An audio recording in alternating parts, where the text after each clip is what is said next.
Hey there. Tonight, we begin with a land that has been desired, blessed, broken, and claimed so many times that its stones seem to remember more sorrow than sleep. Before there were kings in Jerusalem, before temples rose and burned, before exile scattered families into the wind, there was only a narrow strip of earth between sea and desert where caravans passed. Armies marched, and men looked at the same hills and called them promised. And hidden inside that beginning is the darker truth of this story. A holy land can become a battlefield long before it becomes a nation. A blessing can arrive already shadowed by famine, wandering, and grief. If this journey into the long and restless history of Israel feels like the kind of quiet night path you enjoy walking with me, gently like the video and subscribe. It helps this little circle of candlelight keep going. Now let your shoulders drop. Let the room dim a little more. Unclench your jaw. Breathe slowly. Imagine dust settling on old stone, and somewhere very far away, the first footsteps entering Canaan. If you were standing here with me at the beginning, before the names became heavy with religion and war, you would not yet see Israel. You would see Canaan, a corridor of earth on the eastern edge of the Mediterranean, narrow in some places, rugged in others, a land where sea air met desert breath and where routes from Egypt, Mesopotamia, Anatolia, and Arabia crossed like threads pulled tight through a loom. It was not large. That is part of the mystery. So much of the world's longing would gather in a place that could be crossed in days, a place of hills, river valleys, coastal plains, and routes that tempted every trader, every herdsman, every empire. The old ground there held life very early, long before kings and scribes and prophets. There were settlements clinging to water and fertile soil. Jericho, resting in the Jordan Valley, grew so old that even now its name feels like something spoken from under many layers of sleep. Archaeology tells us people lived there thousands upon thousands of years ago, building walls and towers, while much of the world still moved in simpler patterns. Honestly, I have always found that strange in the most beautiful way. To imagine human hands lifting stones into defensive walls so long ago, as if fear and hope were already ancient companions, as if the first city was built not only for shelter, but for memory. You can almost hear it if you slow down enough. Sand brushing against mud brick, water drawn from a well in the pale morning, a child's hand pressed against a warm wall that had already stood for generations. Smoke from a cooking fire rising straight in the still air before dawn. The first centers of life in this land were not dramatic all the time. They were repetitive, patient, ordinary. Grain ground under stone. Goats moving through enclosures. Traders arriving with jars, wool, copper, and news. Yet beneath those ordinary rhythms there was always tension, because a land that links worlds rarely belongs quietly to itself. By the third millennium before the Common Era, the Canaanites had emerged as the dominant people across much of this region. They were Semitic, urban, adaptable, and deeply tied to the city-state pattern that shaped so much of the ancient Near East. Their settlements, including Jericho, Megiddo, Hazor, and others, stood like separate lamps across the land, each with its own ruler, its own local gods, its own anxieties. They traded with Egypt. They knew the pull of Mesopotamia. They absorbed and transformed the customs of stronger neighbors while keeping their own identity rooted in the soil beneath them. It was the kind of world where no one could remain untouched by outside power. Yet everyone tried to stay distinct. The Canaanites worshipped many gods: storm gods, fertility gods, mother goddesses, powers tied to sky, field, and season. This was not unusual. Across the ancient world, divinity was crowded. Every city had its sacred place. Every harvest had its ritual. Every uncertainty called for another offering. The land itself seemed alive with shrines, smoke, and names. And yet, this same crossroads, so full of many altars, would one day become the cradle of a tradition that insisted there was only one God above all the hills, all the seas, all the kings, all the empires that would later trample the earth flat beneath their sandals. That turn, of course, comes to us through stories that stand in a place between history and sacred memory. We cannot move through this beginning without admitting that some of what follows is difficult to separate cleanly. Some scholars argue that the patriarchal narratives preserve deep cultural memory shaped over centuries.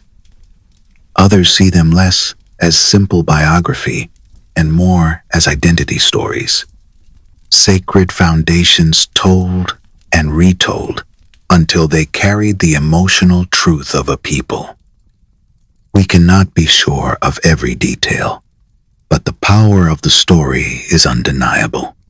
It begins with a man called Abram, later Abraham, born far away in Mesopotamia, in Ur of the Chaldees according to tradition, among older cities, older gods, older certainties. Then comes the call.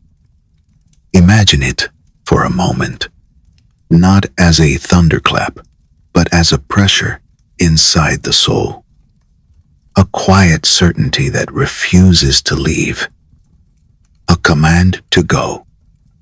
Leave the house of your father. Leave the gods you were raised among. Leave the known roads.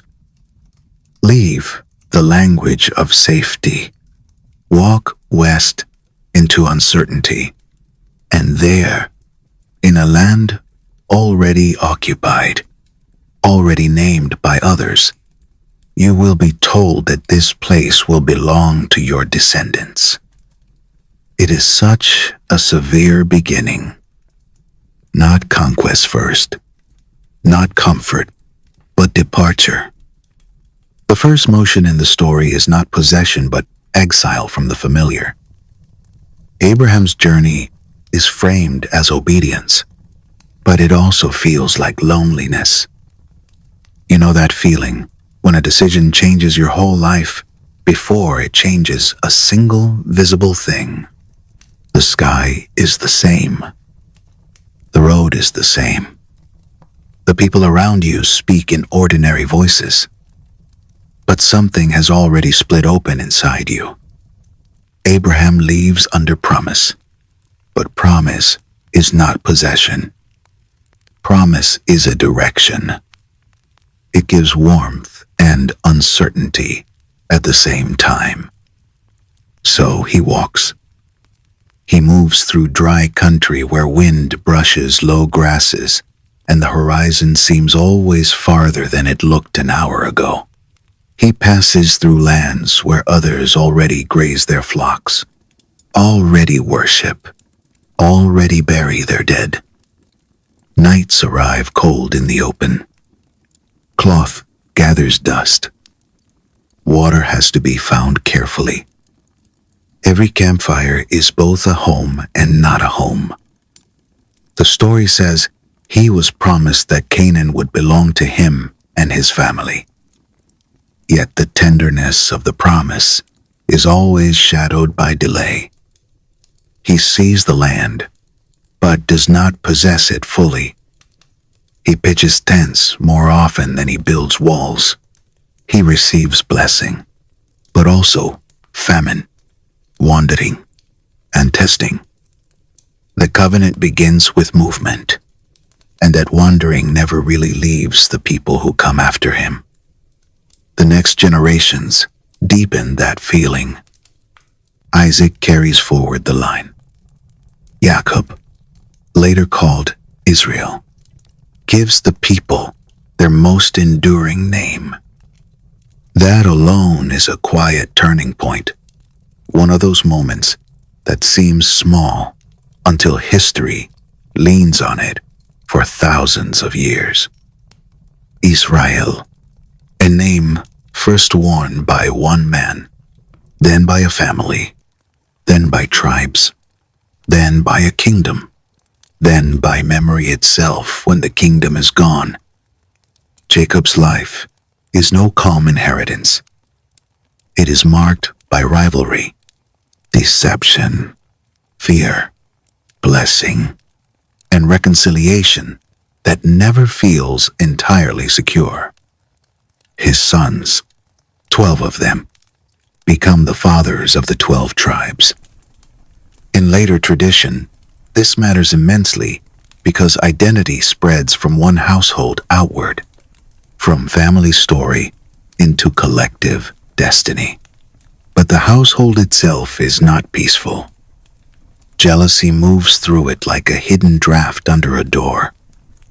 And in the middle of that draft stands Joseph. Joseph's story always feels to me like a smaller night story inside the larger one. A beloved son, a dreamer, a boy whose dreams make his brothers uneasy because they suggest a future in which he rises above them. The brothers see the possibility of humiliation before any real humiliation has happened. That is how family wounds often begin, not with deeds, but with imagination. They sell Joseph into slavery. One can pause there and feel the stillness after such a betrayal. Sand under sandals. A boy separated from his home. The sound of traitors moving away. The lie prepared for a father who will wait with a grief that has no clear grave. Joseph is taken to Egypt, and Egypt in these stories is always more than a place. It is shelter and prison, abundance and oppression, civilization and threat. It glitters and suffocates. For Joseph, it becomes the site of reversal. The slave becomes trusted. The prisoner becomes interpreter of dreams. The outsider becomes useful to power. Pharaoh listens because Joseph can explain the unease behind royal sleep. Good years will come, Joseph says. Then famine. Store grain now, or reign later. And somehow the one cast away by his brothers rises high enough to save not only Egypt's stores, but eventually the family that betrayed him. Then famine reaches Canaan. You can feel the dryness in that part of the story. Store jars becoming hollow. Animals weaker. Dust hanging longer in the air because not enough rain has pinned it down. Men speaking less because every word seems to circle the same subject. food, survival. The old promise of land does not prevent hunger. It never does. So Jacob and his sons are drawn toward Egypt, first through rumor, then necessity, then recognition. Joseph is there, alive, powerful, impossible, and the family descends into Egypt, where they are received, at least for a time, with honor. The patriarchal age ends not with triumph in Canaan, but with relocation to foreign ground. I find that one of the quietest dark truths in the whole opening movement. Even at the beginning, the story does not settle. The ancestors are promised a land, yet the family finishes this first long chapter in another kingdom, dependent on another ruler, carrying memory like a lamp in a place that is not finally home. And still, for a while, there is rest. Imagine the first years in Egypt. Rich riverland, mud along the banks of the Nile, granaries full where Canaan had emptied, the relief of full bowls, the simple astonishment of not listening for famine every morning, children growing where there is enough food, older faces softening after long worry, the smell of river reeds instead of the harsher wind from drier hills. It must have felt, at least briefly, like rescue. But rescue in this story often arrives wearing the first cloth of another trial. The people of Israel, descendants now of Jacob's sons, grow in number. Time passes. The old gratitude from the house of Pharaoh thins, then vanishes. New rulers do not remember Joseph with tenderness, or perhaps they remember too well that a growing foreign people living inside a kingdom can one day seem threatening. Security changes shape. Protection becomes suspicion. The river that fed life begins to reflect another kind of fear. And perhaps that is the first lesson of this history. The land is never only geography. It is memory carried forward before it is possession, longing before it is law, promise before it is peace. Even in these earliest generations, before the names of kings and conquerors begin to thunder across the page, the pattern is already there. A family is called. A road opens. Hunger interrupts. Exile enters. Rescue comes, but not without cost. Every beginning carries a bruise. Every blessing seems to arrive with dust on its feet. The people are still small, still vulnerable, still sheltered for the moment by Egypt's abundance. Yet the hush around them feels temporary, like the pause before an unseen hand closes a door. So hold that image gently as we leave them here. Not yet a kingdom, not yet an army, not yet a law shaped at Sinai. Only a growing people by a foreign river, carrying stories of a western land some of them have never seen, preserving names around evening fires, trying to keep covenant alive in memory before history tests whether memory alone can survive the weight that is coming. So the first part of the story closes in a hush before oppression fully hardens. The family that came into Egypt to survive has multiplied. The memory of Canaan has not vanished, but it is already taking on the haze of inherited longing. The old promise remains somewhere ahead, somewhere west, somewhere under stars above hills their children have never seen. And all around them, another power is tightening its hands. The river breathes in the dark. Clay dries beside the water. In some house, a mother settles a child to sleep while older voices speak in lowered tones about labor, about quotas, about commands, about the way officials have started to look at them differently. Dust settles on thresholds. Night deepens. A people is still alive. But the next chapter will ask how much suffering memory can carry before it turns into escape. Lo, a nation. When the next chapter opens, the air has changed.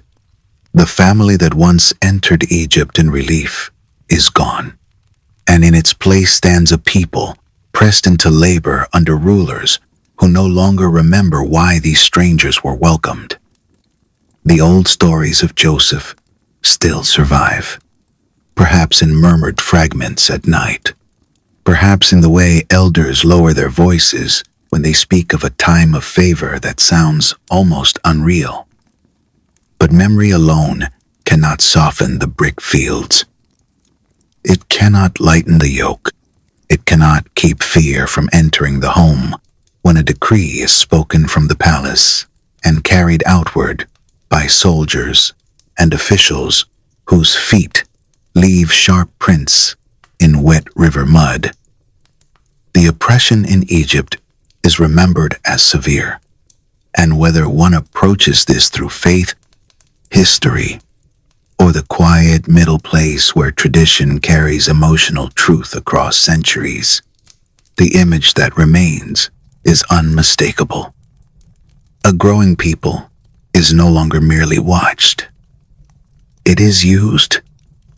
Forced labor becomes policy. Bodies become tools. Children become threats before they are even old enough to speak clearly. The empire sees strength in numbers and answers it with hard labor, surveillance, and terror. If you were standing there with me, you might first notice the repetition. That is how oppression often feels. Not dramatic all the time. Rhythmic. Endless. Clay carried in baskets. Straw counted. Mud pressed into molds. Sun on bare necks. Foremen measuring what has been made and what still remains. The same wall rising. The same command shouted. The same weariness sinking into the shoulders at dusk. There is something almost more haunting about that than sudden violence. Day after day, a people is taught to believe that exhaustion is the shape of the world. Then comes the darker edge of it. The decree against male children. The fear that enters homes before dawn. The possibility that new life itself has become dangerous. One can imagine the women of the community speaking in whispers, doors barely shut, light kept low, hands pressed over an infant's mouth, not in cruelty, but in desperate tenderness, listening for footsteps outside, river water nearby, reeds brushing together. Somewhere, a dog barking once, then falling still. The whole world narrowed to whether a child can remain unseen until morning. It is in that atmosphere that Moses enters the story, not first as a lawgiver or liberator, but as a child hidden from danger by a mother whose courage has the quiet precision of someone doing the only thing left to do. The infant is placed among the reeds in a basket on the Nile. Even that image carries the tenderness and terror of this tradition. A basket sealed against water. A current moving slowly. The breath of a child. the trembling of the hand that lets go because holding on has become impossible. The story then bends toward irony, the kind ancient stories seem to love, with a severe and almost merciful intelligence. The child marked for death is raised in the house of power. Moses grows inside the world that sought to erase his people. He learns the language of the court, the manners of authority, the shape of Egyptian order. But underneath that palace polish, another belonging waits. He sees suffering. He sees one of his own people beaten. E intervenes. Blood enters the story.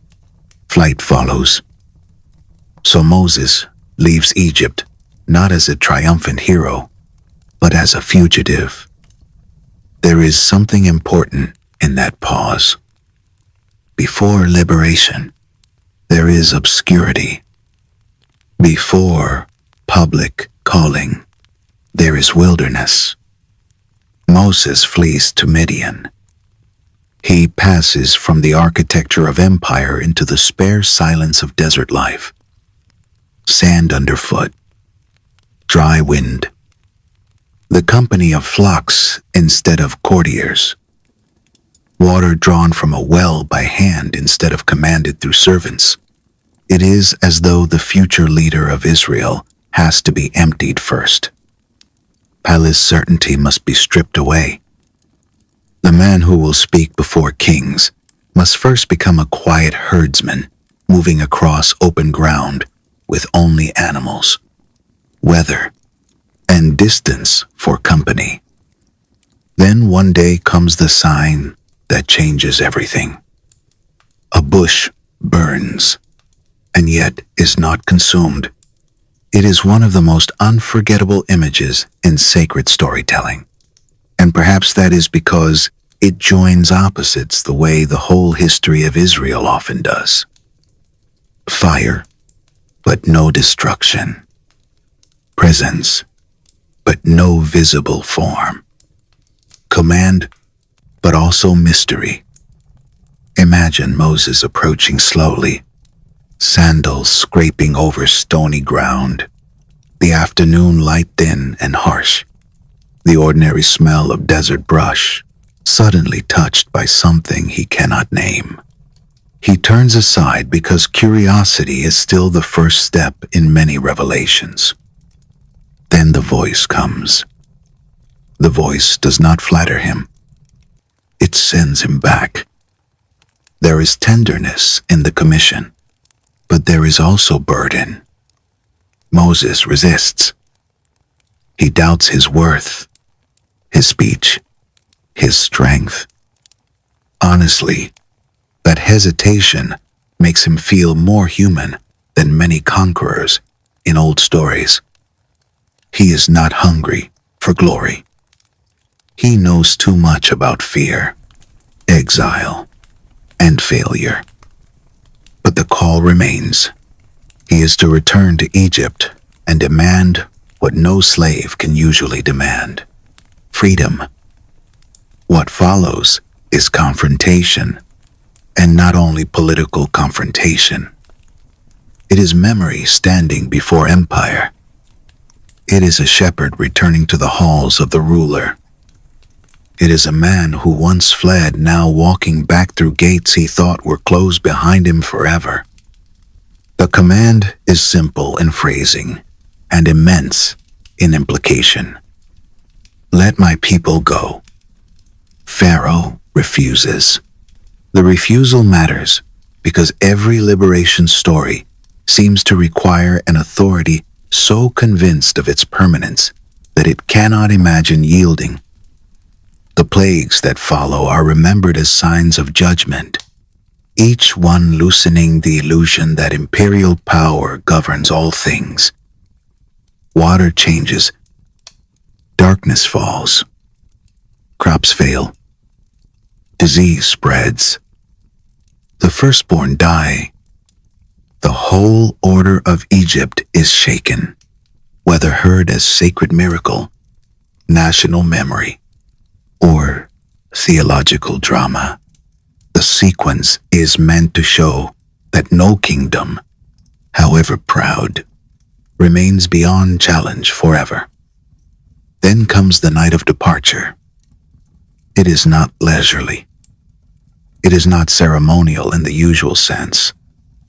It is hurried, bread prepared without time to rise. Bundles gathered quickly, people waking each other in darkness.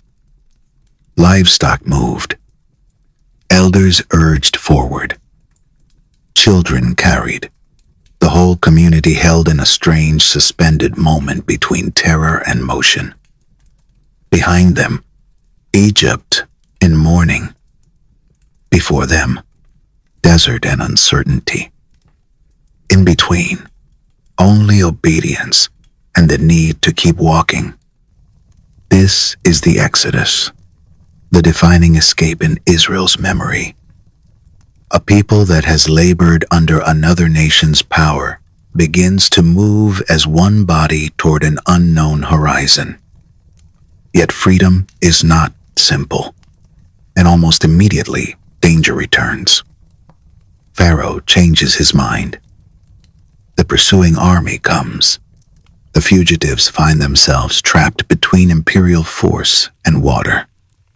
The sea crossing is one of those scenes that ancient imagination has polished into something almost unbearable in its clarity. Wind, spray, panic, the thunder of chariots, the impossible command to go forward anyway.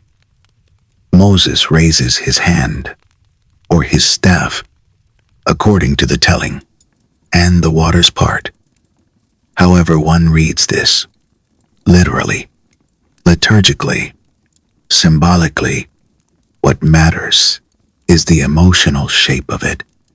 A people sees no path, and then a path appears where none should exist. They move through danger, and the danger closes behind them upon those who would drag them back. Water that was prison becomes protection. That reversal settles deep in collective memory. The sea is not simply crossed. It becomes the dividing line between bondage and a new, harsher, freer uncertainty. Because after the sea, there is no immediate comfort. There is wilderness. That is another dark truth the story never hides. Freedom does not arrive as a city with open gates. It arrives as desert. Zand in Zandals. Dry mouths. Hunger. Complaint. Long days without visible fulfillment. The people who leave Egypt do not march into easy possession. They wander. They grumble. They doubt the one who leads them. They doubt the God who called them. Their memories become selective. Even bondage begins to soften in recollection when the present is hard enough. At least there was food in Egypt. Some say, in effect, at least there was predictability. This is the old human ache for familiar suffering when unfamiliar freedom feels too exposed. And still, this wilderness becomes the place where Israel is shaped most deeply. At Sinai, the story pauses again. Mountain, cloud, fire, distance, a gathered people waiting below. Moses ascending. You can slow the whole scene until it becomes almost still. Wind touching tent cloth. Murmurs traveling through the camp. Children looking upward because adults are looking upward. The mountain carrying a silence so weighty it feels like speech held just behind it. Then law is given. The 10 Commandments stand at the center of this moment, but the significance is broader. The people who escaped slavery are not merely being taken somewhere. They are being formed into a covenant community, bound by commands that locate justice, worship, loyalty, rest, kinship, truth, and restraint within one sacred frame. Liberation without law can become drift. Law without liberation can become another tyranny. Sinai joins the two. The people who were owned by Pharaoh are now claimed by a different authority, one that asks obedience not to an empire but to a covenant. That does not end their instability. In many ways, it intensifies it, because living under covenant requires memory, discipline, and trust, and these are hard to sustain in open wilderness. There are shortages. There is rebellion. There is fear.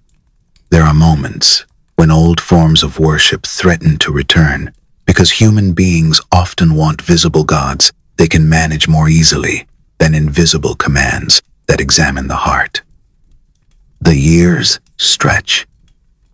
The generation that left Egypt ages beneath the same wide sky it once crossed in wonder.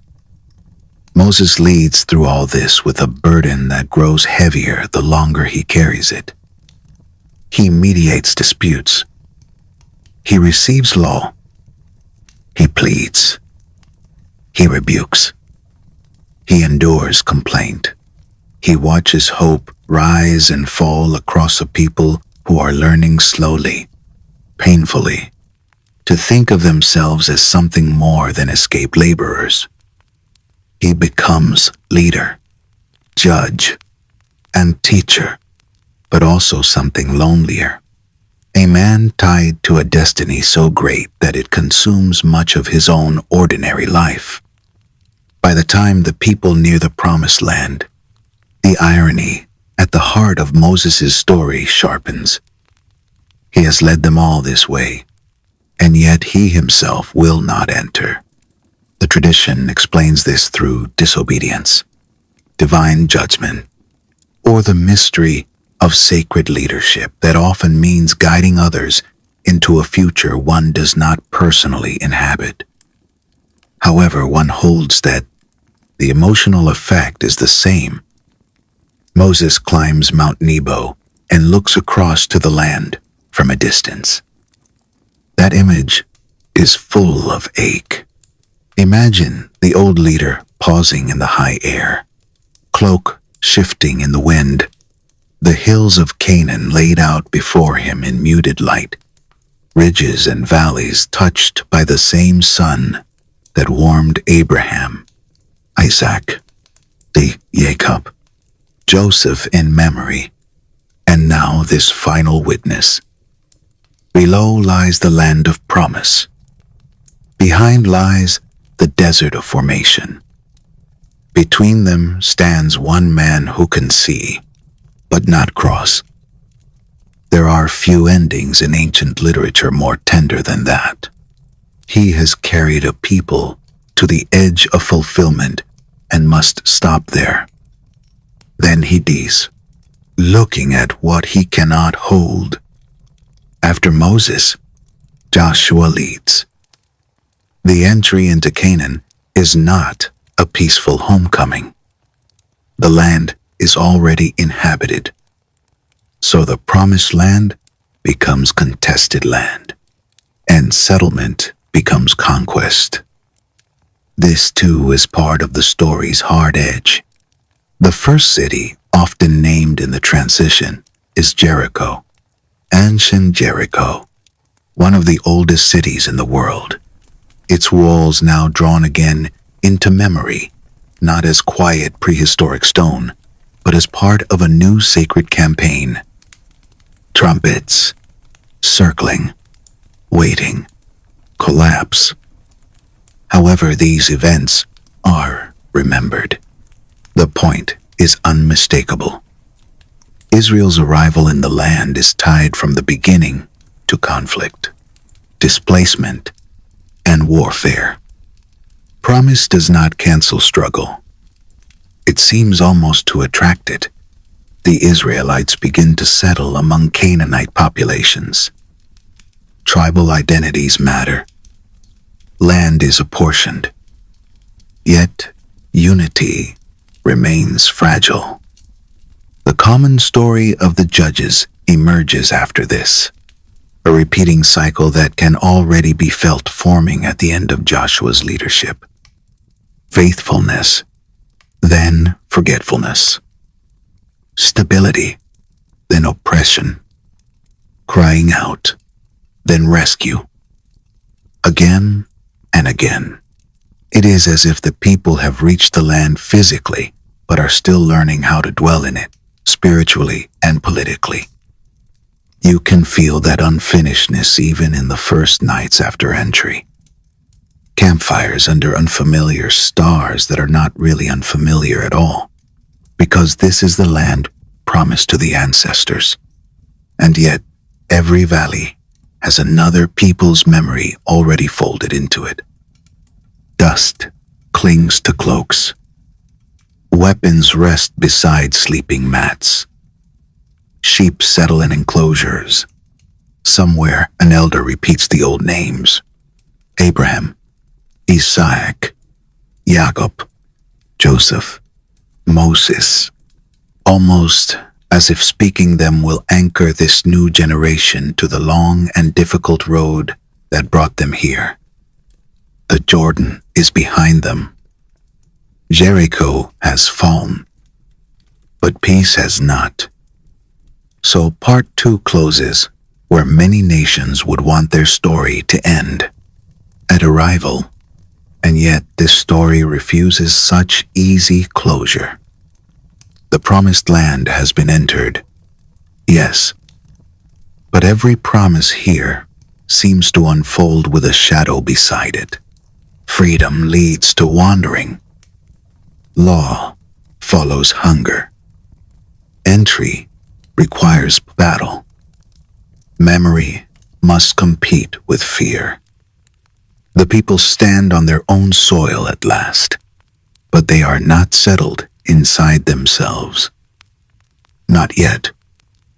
Night gathers over Canaan. The hills darken one by one. Footsteps fade around the camp. The last voices lower into sleep. And somewhere inside the quiet, the next age is already waiting. Tribal is fragile and restless. The long age before kings, before Jerusalem's glory, before the first great rise and first great ruin. The land had been entered, but it had not become quiet. That is the first feeling that settles over this next stretch of the story. Not triumph, not settled peace, but a long, uneven breathing of crisis and recovery, of tribes trying to live side by side while old enemies still watch the passes. The valleys, the river crossings, and the roads that tied Canaan to every empire around it.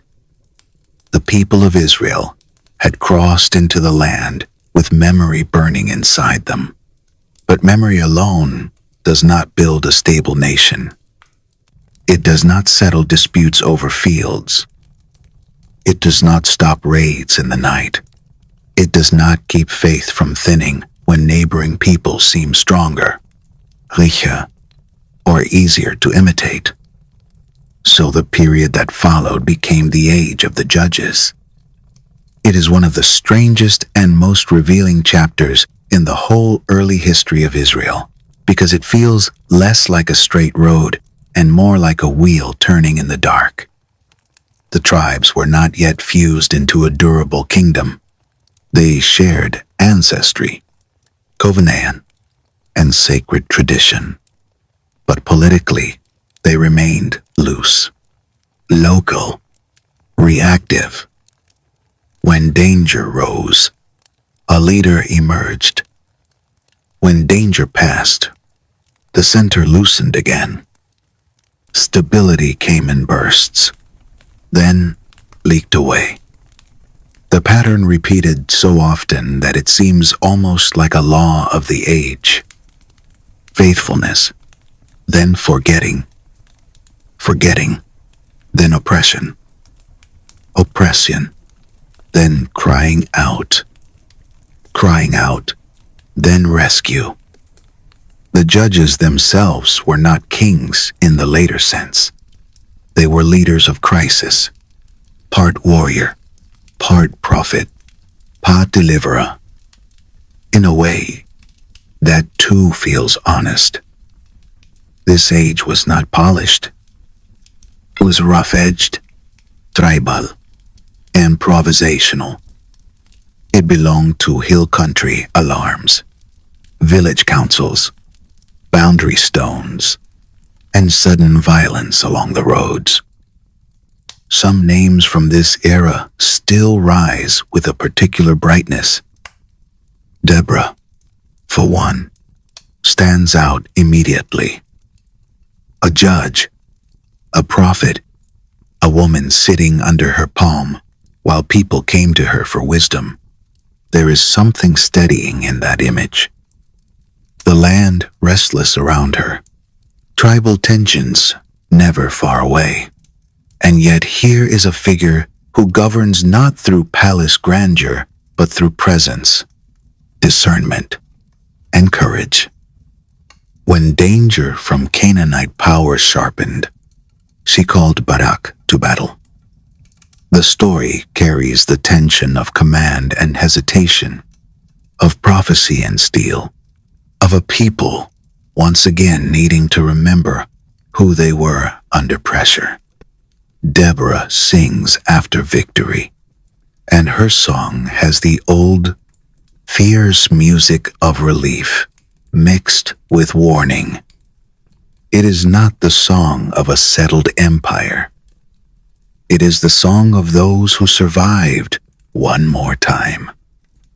Then there is Gideon, called from obscurity, hesitant, doubtful, almost hidden at first. Honestly, I have always found him painfully human. He does not stride onto the stage as if destiny has been waiting for his confidence. He questions. He asks for signs. He is cautious in the way frightened people often are when they are asked to believe in something larger than their own weakness. Yet he becomes the instrument of deliverance against Midian, that old enemy who had turned life for Israel into a slow, draining humiliation. The story remembers hidden grain, fear of theft, the poverty of people who cannot even enjoy the fruit of their own fields. Then comes the reversal, a small force, carefully chosen, victory arriving not by numbers alone, but through a kind of sacred irony. The weak become enough. But the period of the judges is not only filled with noble scenes and brave leaders. The farther one goes, the more the story seemed to fray at the edges, as though the whole social fabric is wearing thin. There are acts of personal vengeance, tribal outrage, local war, rash vows, private grief that spills into public disaster. You begin to feel that the old covenant identity is still there, but it is no longer being carried with steady hands. The line often used to summarize the era, that everyone did what was right in his own eyes, lingers because it captures the exhaustion of a society without a settled center.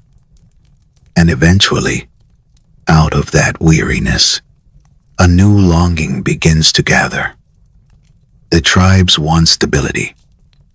They want continuity. They want something more than crisis leadership. They want a king. That desire is not simple in the story. It is both understandable and troubling. Understandable because scattered tribes under repeated external threat would naturally want a stronger center. Troubling because the demand can sound like distrust, as though divine rule is not enough unless it is dressed in the visible form of monarchy. Still, the desire remains. The old age is ending. A dynasty is waiting in the wings. The transition comes through Samuel, prophet and judge, another figure standing at the hinge between worlds. Through him, Saul is anointed. And Saul enters the story with the melancholy of someone who is both chosen and not fully at peace with being chosen. He comes from the tribe of Benjamin. He is described in ways that make him seem kingly in outward form, Kal, imposing, marked out before the people. Yet inwardly there is reluctance, uncertainty, and eventually something darker, a distance between calling and character that widens with time.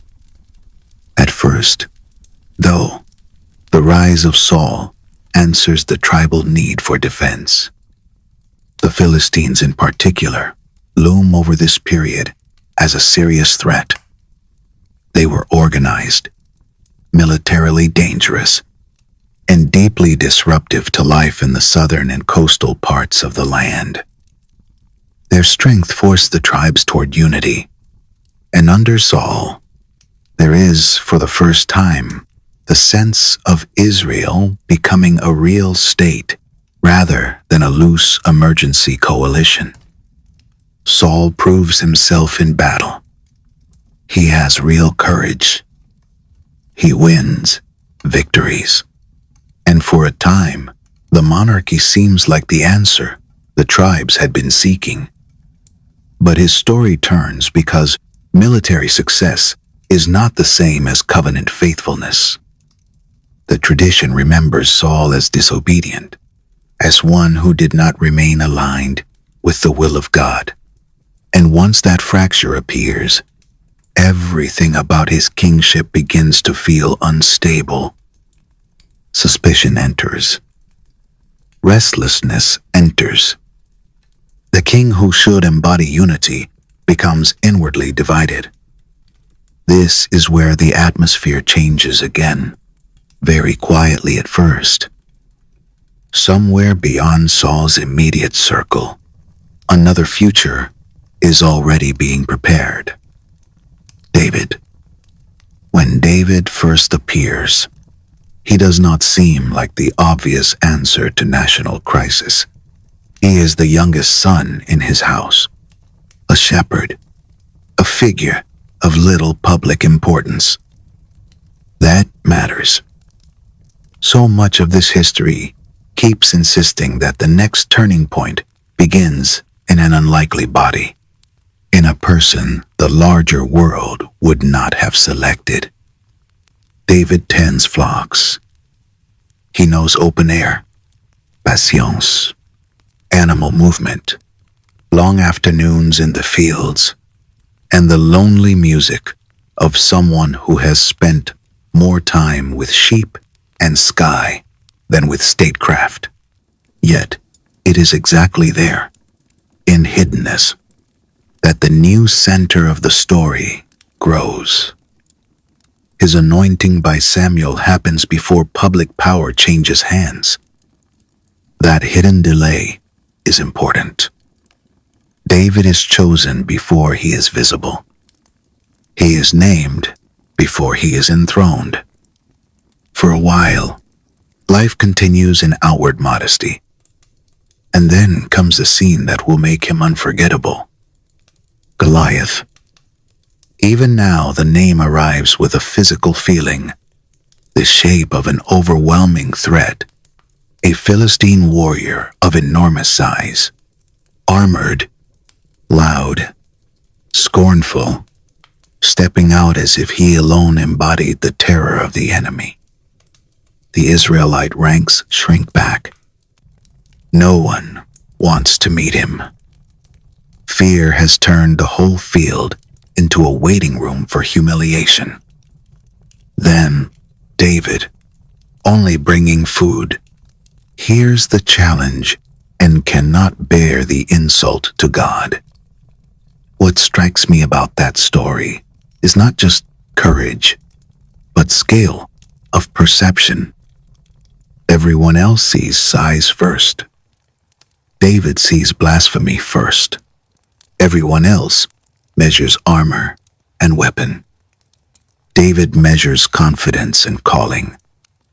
He refuses the king's equipment, keeps only stones and sling, and walks toward the giant with the calm of someone who believes the battle has already been framed elsewhere. One stone, one strike, Goliath falls. Israel surges forward, and the shepherd becomes something dangerous to the sitting king, not yet in action, but in possibility. From there, Saul and David enter the most sorrowful kind of political relationship, the one where admiration rots into fear. David rises in esteem. Songs are sung. The people begin to love him. Saul hears in that public affection the sound of his own replacement. The darkness already in him deepens. Attempts on David's life follow. Court becomes trap. Loyalty becomes risk. David flees. And yet David does not simply seize power when chances appear. The tradition remembers moments when Saul is vulnerable and David refuses to kill him. That restraint becomes part of his moral authority. He waits. Even while waiting costs him safety. Then Saul's end arrives at Mount Gilboa in defeat against the Philistines. It is a deeply tragic ending. The first king, once strong, once necessary, now broken by military collapse and the certainty of ruin, falls on his own sword. His sons the two. The battlefield closes over the old reign in grief, not glory. One can almost feel the wind over the slopes, the broken lines of a defeated army, the last bitter knowledge that the monarchy's first great experiment has ended in blood and loss. After turmoil, David rises, first over Judah from Hebron, then over all Israel. The transition is not instant. It takes years. But eventually, the tribes gather around him, and with David, the monarchy finally takes on its lasting emotional shape. He is not only king, but founder, the one who consolidates, centralizes, conqueres, and imagines something larger than tribal coexistence. The Philistines are subdued. Moab and other enemies lose ground. The state grows. Central power strengthens. What later generations call a golden age begins to glow into being. David's rule is remembered not because it was perfect, but because it gave Israel the feeling of having become fully itself, a people gathered under a strong ruler, with a chosen capital and a widening sense of destiny. But the story refuses to let even this golden age remain unshadowed. David's personal life tears at the political order. His affair with Bathsheba and the arranged death of her husband become moral wounds that do not stay private. Sin at the center of power radiates outward. rebellions, and family conflict follow.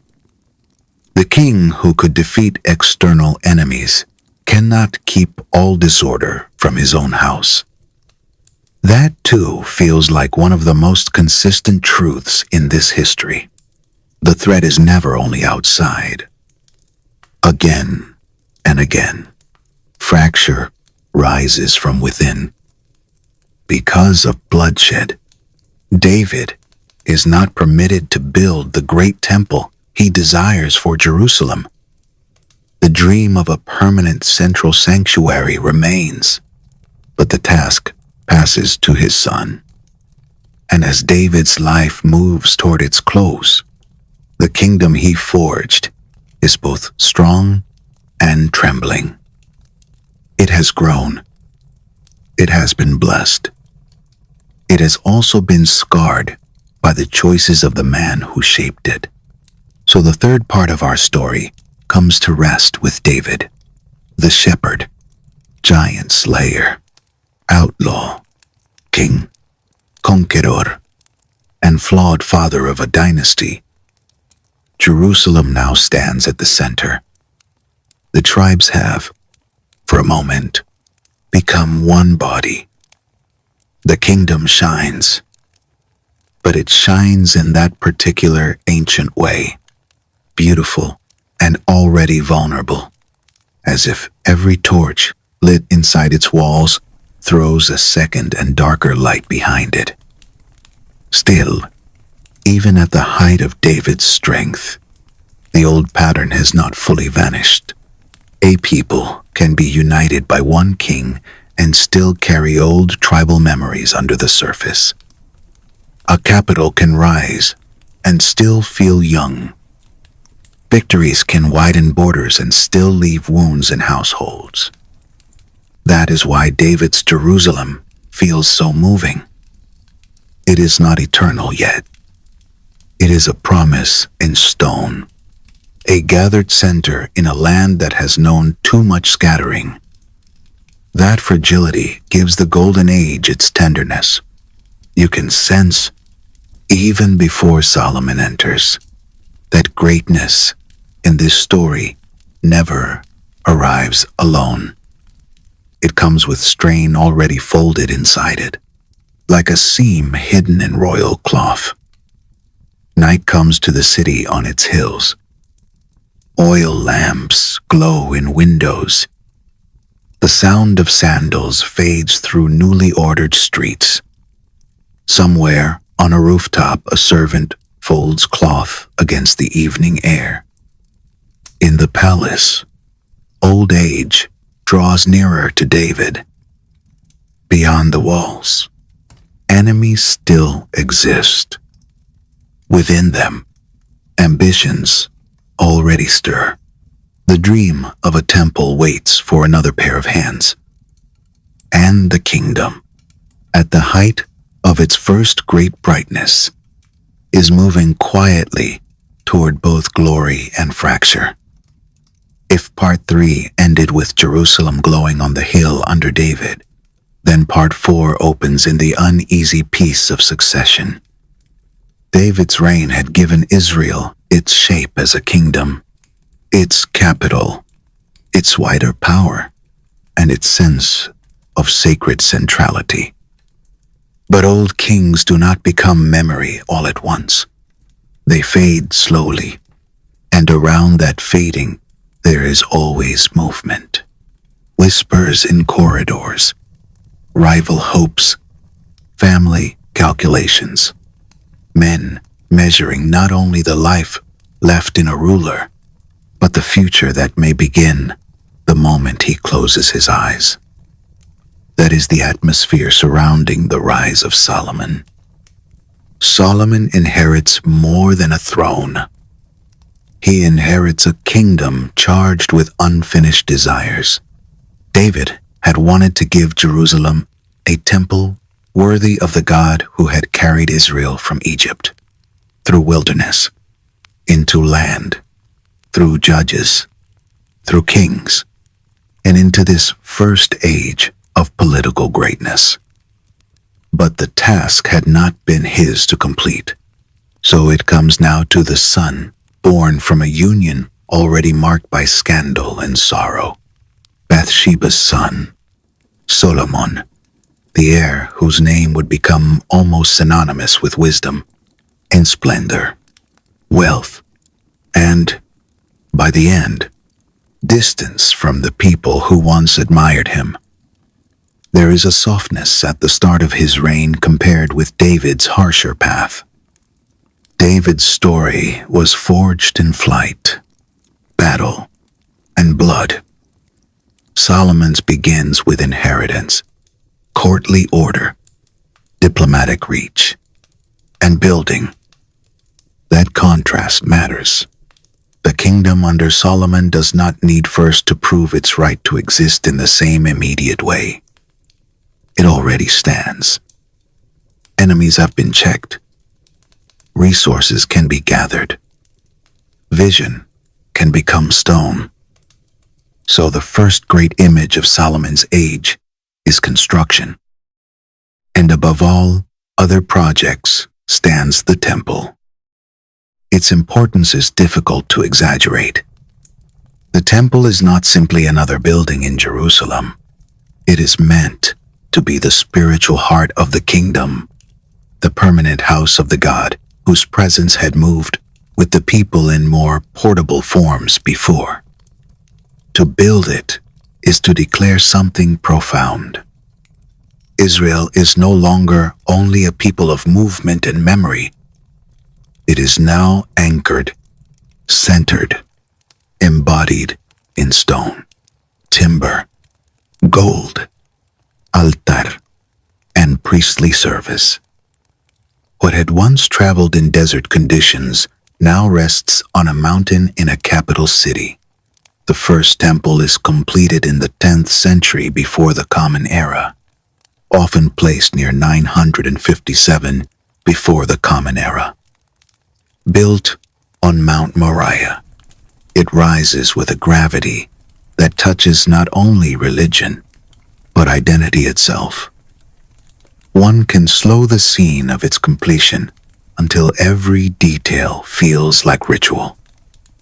Cedar scent, thick in the air, bronze catching morning light, priests moving carefully, almost breath held, because all labor has led to this still point.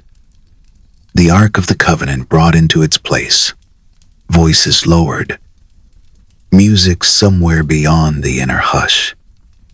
The people outside knowing something central has at last taken form. The temple also announces Solomon's wealth. Materials are drawn from far away. Labor is organized on a great scale. Gold, cedar, carved ornament, bronze work, all of it speaking not only of devotion but of reach, alliance, and state power. The kingdom under Solomon is prosperous enough to transform sacred longing into architectural magnificence. Solomon himself becomes renowned not only as builder, but as a figure of wisdom. The stories surrounding him dwell on judgment, understanding, and the ability to discern what lies hidden in disputes. Whatever one makes of their historical texture, they preserve the image of a king whose authority rests not only on force, but on mind. The idea of wise kingship settles on him early and never fully leaves. Other rulers may inspire fear. Solomon inspires the dream that power can be orderly, elegant, almost luminous. Trade flourishes. Ties widen. The state appears to develop rapidly. This is the age that later memory often turns toward when speaking of splendor. Israel under Solomon seems not besieged for the moment, but connected, admired, rich in projects, full of possibility. Jerusalem becomes a place not only of ritual, but of administration, display, and concentrated royal presence. The kingdom breathes as though it has finally escaped the hard instability of its earlier centuries. But even in times of peace, pressure gathers. The first clue is simple. Great building requires great cost. Cost must be borne by someone.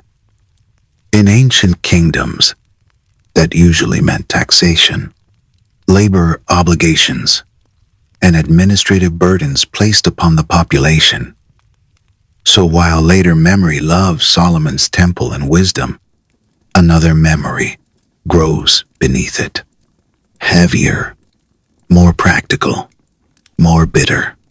The king's projects are glorious. Yes, but they ask too much. The state that shines at the center is fed by the shoulders of ordinary people. And then comes another layer of unease. Solomon's openness to foreigners and foreign customs, religious tolerance under him, is remembered as one of the things that made many Israelites uneasy. New peoples enter the orbit of the kingdom. Alliances expand. The cultural atmosphere becomes broader, perhaps more cosmopolitan in one sense, but also less singular in another. For those who carried a fierce memory of covenant and difference, this can feel like dilution. The kingdom is strong. It's somehow more permeable, less severe in its devotion. I have always found that part of his reign especially sad, because what weakens a nation is not always open catastrophe. Sometimes it is success that grows too comfortable with itself.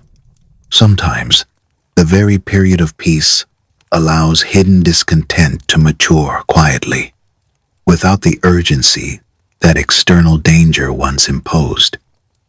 Solomon's Israel is not collapsing from outside invasion. It is straining under the weight of its own grandeur. When Solomon dies, that strain does not stay hidden. His son Rehoboam inherits a realm that still looks imposing from above. Temple, capital, institutions, memory of wealth. Yet underneath, resentment is waiting for an answer. The people ask for relief, for reduced burdens, for some easing of the taxation and forced labor that marked the end of Solomon's reign. It is one of those moments in history when a single decision seems to crystallize years of pressure. Rehoboam can either soften the center and keep the kingdom together, or harden it and break it. He chooses hardness. His refusal to reduce taxes and labor demands becomes the spark. The northern tribes revolt, and suddenly the unified kingdom that had seemed so strong under David and so splendid under Solomon fractures into two rival states. It is one of the most important and sorrowful turning points in the history of ancient Israel, because it reveals how quickly a golden age can become memory. 10 northern tribes form the kingdom of Israel under Jeroboam I. Rehoboam retains Judah in the south, centered on Jerusalem. That division is not merely political. It changes everything emotionally. The people who had once been one kingdom under a single dynasty are now rivals. Shared ancestry remains, shared traditions too, but statehood is split. The north and south begin to live in tension, and because they are smaller apart than they were together, both are more vulnerable to the empires around them. The northern kingdom, called Israel, is often stronger in some immediate material senses, with more territory and resources. The southern kingdom, Judah, is smaller, but it holds Jerusalem and the temple, and with them, a deep symbolic gravity. Still, symbolism does not prevent danger. Both kingdoms now live under the shadow of powers greater than themselves, and those powers are rising. Assyria comes first in full severity. By the 8th century before the Common Era, the Assyrian Empire is the kind of force that turns smaller states into trembling calculations. Tribute, loyalty, rebellion, punishment. That is the language of empire in this age. For the northern kingdom, the end comes in 722 before the Common Era after siege and defeat. The kingdom of Israel falls. People are deported and scattered through the empire. The memory of those northern tribes becomes one of the great historical sorrows, the so-called lost tribes of Israel. Their fate recedes into mystery. Exile here is not only movement, it is partial erasure. A kingdom disappears. Families are uprooted. Identity is thinned by scattering. What had once seemed one half of a divided people is now broken by imperial design.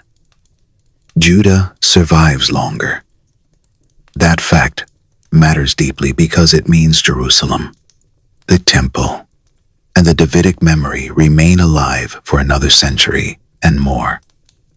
But survival is not safety. It is delay. Assyria's passing opens room for another power, Babylon. And Babylon comes with a slower, heavier kind of doom. The kind that not only conquers a city, but burns its center and carries its elite away. In 586 before the Common Era, Jerusalem falls. The Babylonians destroy the city. The first temple is burned. Important figures are taken into exile in Babylon. If the northern kingdom's fall was a terrible wounding, Judah's fall feels like a spiritual earthquake. Because this time the temple is gone, the house built by Solomon, the sacred center, the visible sign of covenant rooted in stone, is reduced to ash and ruin. For a people whose identity had been gathered so intensely around city, dynasty, temple, and land, the destruction is more than military defeat. It is a crisis of meaning. What does it mean when the holy city burns? What does it mean when the house of God is destroyed by foreign hands? What does it mean when the descendants of David cannot protect Jerusalem? These are not only political questions. They are theological wounds.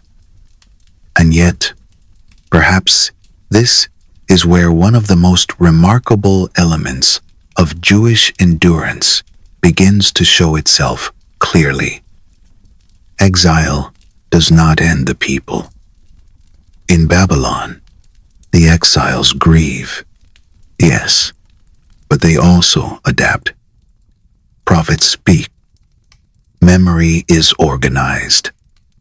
Tradition is carried without the temple. Worship shifts toward practices that do not depend entirely on one building. Some scholars argue that this period is decisive in the shaping of Jewish identity as a faith that can survive displacement because it binds itself not only to land and shrine, but to law, text, and communal practice. In the darkness of exile, resilience changes form. And then, unexpectedly, another conqueror changes the terms again.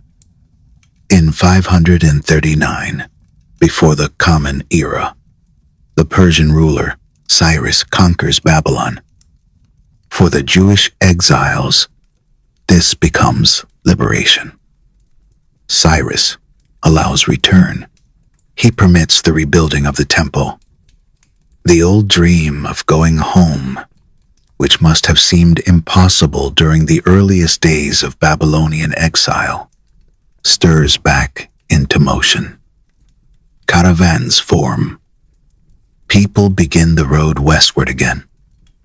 Zerubbabel leads in this period, and the Second Temple eventually rises, completed around 516 before the Common Era. It is not Solomon's temple in splendor. Many felt that difference keenly. Yet, its very modesty carries another kind of beauty. It stands as proof that restoration is possible even after holy ruin. The prophets, Haggai and others, encourage the work, urging the people not to let discouragement or nostalgia paralyze them. The house of God must rise again, even if its stones are humbler. And alongside the temple, something else grows that may prove even more decisive in the long run. Next, Torah, assembly. The shaping of Judaism in forms that can endure without unquestioned political power. Ezra stands out here. Priest, scholar, teacher. He returns and gathers the people to hear the law read aloud. The scene is simple and enormous at once. Not kingly spectacle, not battlefield victory, but public reading. Words spoken over a gathered community. Identity renewed through hearing. The Torah moves to the center not as a relic, but as a guide for actual life. Synagogues begin to matter as places of worship and learning. The community learns again how to live through sacred text as much as through sacred place. That shift is one of the quiet revolutions of this history. Empires can burn a temple. They cannot as easily extinguish a law memorized, recited, taught, argued over, loved, and carried across generations. Ezra and the Great Assembly formalize prayers, customs, and public practices. Judaism becomes, in a stronger sense, portable. That portability will save it again and again. Yet even now the story does not settle. Persian tolerance makes room for rebuilding. Yes, but no empire lasts forever. The peace is partial. The future remains open and dangerous. New powers are already stirring to the west. So part 4 closes with a people who have known unity and rupture. Temple and ashes, exile and return. They have learned, painfully, that no golden age holds forever. David's kingdom rose. Solomon's splendor dazzled. Division weakened. Assyria scattered. Babylon burned. Persia permitted return. And through all of it, something survived that was greater than any one king or one building. Night falls over restored Jerusalem. The Second Temple stands in the cooling air, less grand than the first, yet stubbornly alive. A priest rolls a scroll carefully after public reading. Families walk home through streets that still remember ruin beneath their repairs. Somewhere, an older voice tells a child about David, about Solomon. about the temple that once blazed brighter, about the city burned, about the road to Babylon, about the road back. The child listens. The lamps flicker. And beyond the hills, another empire is already approaching, carrying a new language, a new pressure, and a new test for the people of this land. The next great change did not come from the deserts to the east, but from the west, carried by a young king whose name would drift over half the known world like a sharp wind. Alexander. Even now, the name feels bright and dangerous. He was not only a conqueror, but a rearranger of atmosphere. Wherever he moved, languages mixed, customs collided, cities were remade, and older loyalties were forced to breathe a new air. For the Jewish people in Judea, this meant something both subtle and immense. Another master, another empire, another promise that old ways could survive, but only if they learned how to stand beneath a sky that was no longer wholly their own. The Persian age, with its careful tolerance and its room for temple and Torah, did not last forever. By the late 4th century, before the Common Era, Alexander of Macedon had broken the Persian world open. Judea passed under the long shadow of Hellenistic rule. At first, this transformation could seem almost elegant. Greek language spread. Greek forms of learning, architecture, politics, and public life moved through the eastern Mediterranean like clear water poured into older vessels. Cities grew more connected to one another. Trade widened. New possibilities appeared. But beneath that elegance, there was always pressure.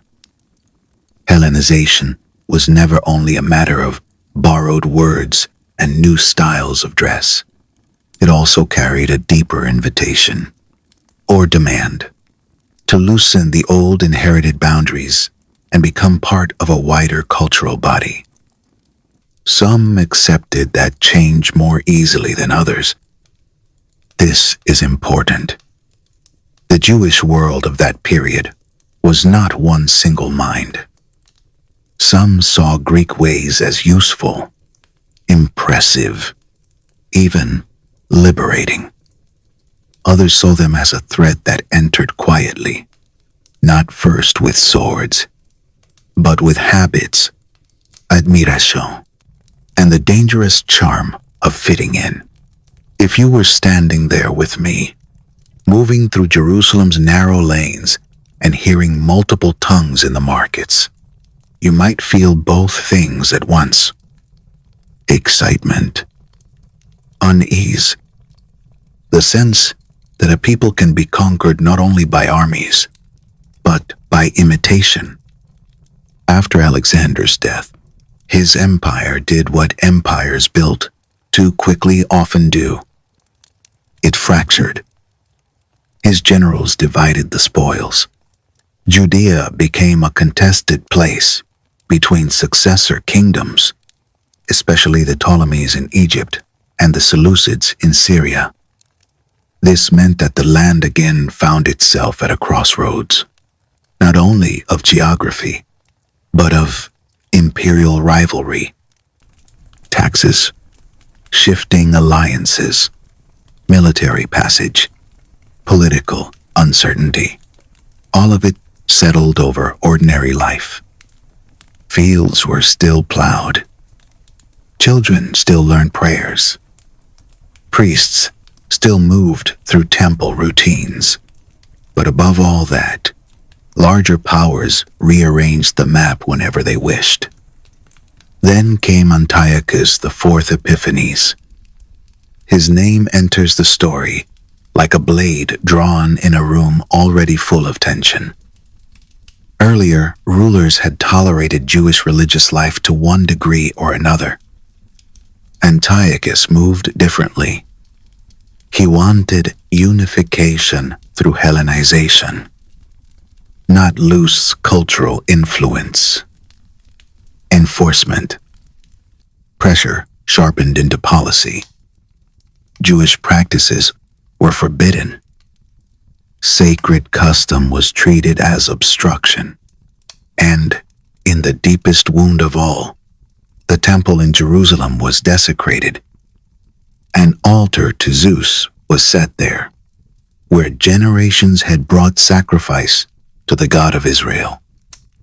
There are moments in history when a people can still endure compromise, taxation, humiliation, even foreign rule.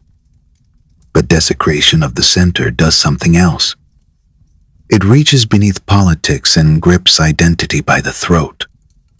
The temple was not merely a famous building. It was memory embodied, covenant embodied, continuity embodied. To profane, it was to say that the old world could be broken at its heart and made to kneel before another one. So revolt began. Not in a grand capital council with polished speeches, but in Modian, through refusal, fiery, and blood. The priest Mattathias was commanded to offer sacrifice to a pagan god. He refused. When another Jew stepped forward to comply, Mattathias killed both the royal officer and the collaborator. It was a terrible beginning, but an unmistakable one. The line had been crossed. The old accommodation had ended. The hills would now answer. From there, the revolt spread. Mattathias fled to the hills with his sons, and from that movement came one of the most memorable resistance struggles in Jewish history. After Mattathias died, leadership passed to Judah Maccabee, Judah the Hammer. Even his title sounds like something struck out of stone in necessity. He was not leading a comfortable courtly rebellion. He was guiding a desperate insurgency against a stronger imperial force. Guerrilla tactics became the language of survival. Ambush, retreat, night movement, sudden strike. Knowledge of the land turned into a weapon. Smaller forces learned how to wound larger ones. Bit by bit, the revolt gathered strength. This too feels like one of the recurring truths of the whole story. The Jewish people are often outnumbered in these narratives, often pressed, often cornered. And yet again and again, there appears some hard center of endurance that refuses to yield completely. Jerusalem was eventually retaken. The temple was purified and rededicated. That act became the heart of Hanukkah, the festival still remembered now. In later memory, the lamps burned gently, and rightly so, but underneath the light, there is also this older darkness, desecration, resistance, recovery by force. The temple restored after being made foreign to itself. There is something deeply moving in that. A people entering its own holy place again after hearing alien footsteps echo there too long. Yet even this revolt did not bring uncomplicated unity. That is another wound that should not be softened too much.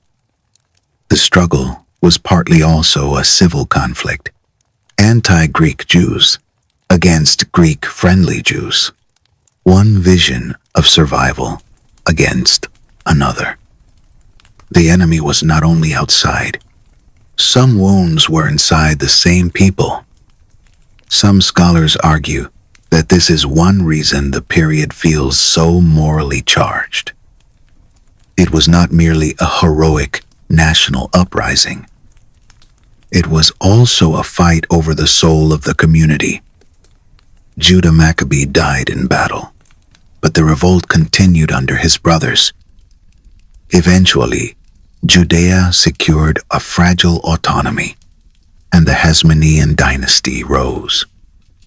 For a time, there was again Jewish self-rule, a high priest and ruler from within the people, a restored center, a state not wholly free of outside pressure, but far more alive than it had been under direct Seleucid control. It must have felt, at least for a while, like a return not only of freedom, but of dignity. And yet, once more, internal tension began to eat at the edges. You know that feeling when relief arrives, but not cleanly, because already new ambitions are moving behind it. That is the Hasmonean age, in miniature. Independence had been won at great cost, but political faction, dynastic rivalry, and the complicated relationship between priesthood and kingship made the new order unstable. Into that instability stepped another power. Rome enters the Jewish story first, not as immediate destroyer, but as helper, ally, arbitrator. That is often how empire comes, with a hand offered before the fist closes. As the Roman Republic expanded eastward, it found opportunities in local quarrels.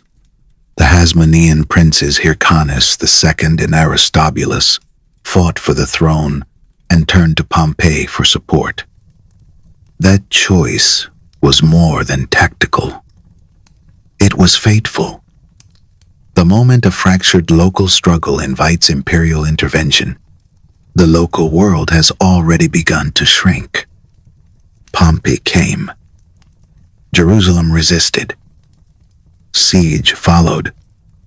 After 3 months, the city fell. Roman power established itself not in abstraction, but in stone broken, blood spilled, sacred space entered by foreign force. Judea became a client kingdom. Local rulers remained, but they ruled beneath Rome's gaze. Then came Herod the Great. Herod is one of those figures who seem built from contradiction.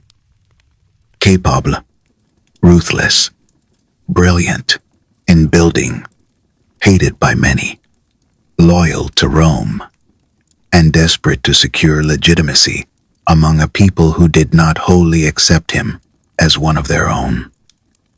Under his reign, enormous projects rose. The Second Temple was magnificently expanded. Caesarea Maritima took shape. The fortress of Masada stood severe against the desert sky. Herod's world knew architecture as spectacle, administration as control, and taxation as burden.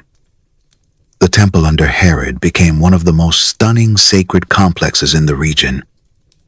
That matters. Even a ruler deeply distrusted by many could still reshape the physical center of Jewish life on a breathtaking scale. Pilgrims approached Jerusalem and saw grandeur. Stone after stone, fitted with impossible precision. Courts wide enough to hold multitudes. White surfaces burning with light.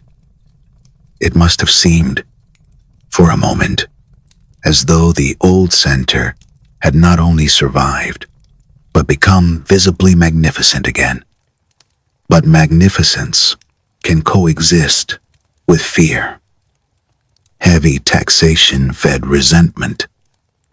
Roman allegiance fed resentment. The king's power felt foreign even when it built in Jewish stone. After Herod's death, his kingdom was divided among his sons, and their weakness only made fuller Roman annexation more likely. In 6 of the Common Era, Judea came directly under Roman rule. Now the pressure sharpened again.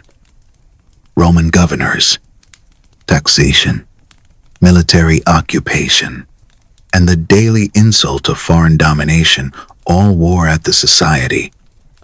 Some governors cooperated at times with Jewish leaders. Others inflamed tensions. The temple still stood. Priests still served.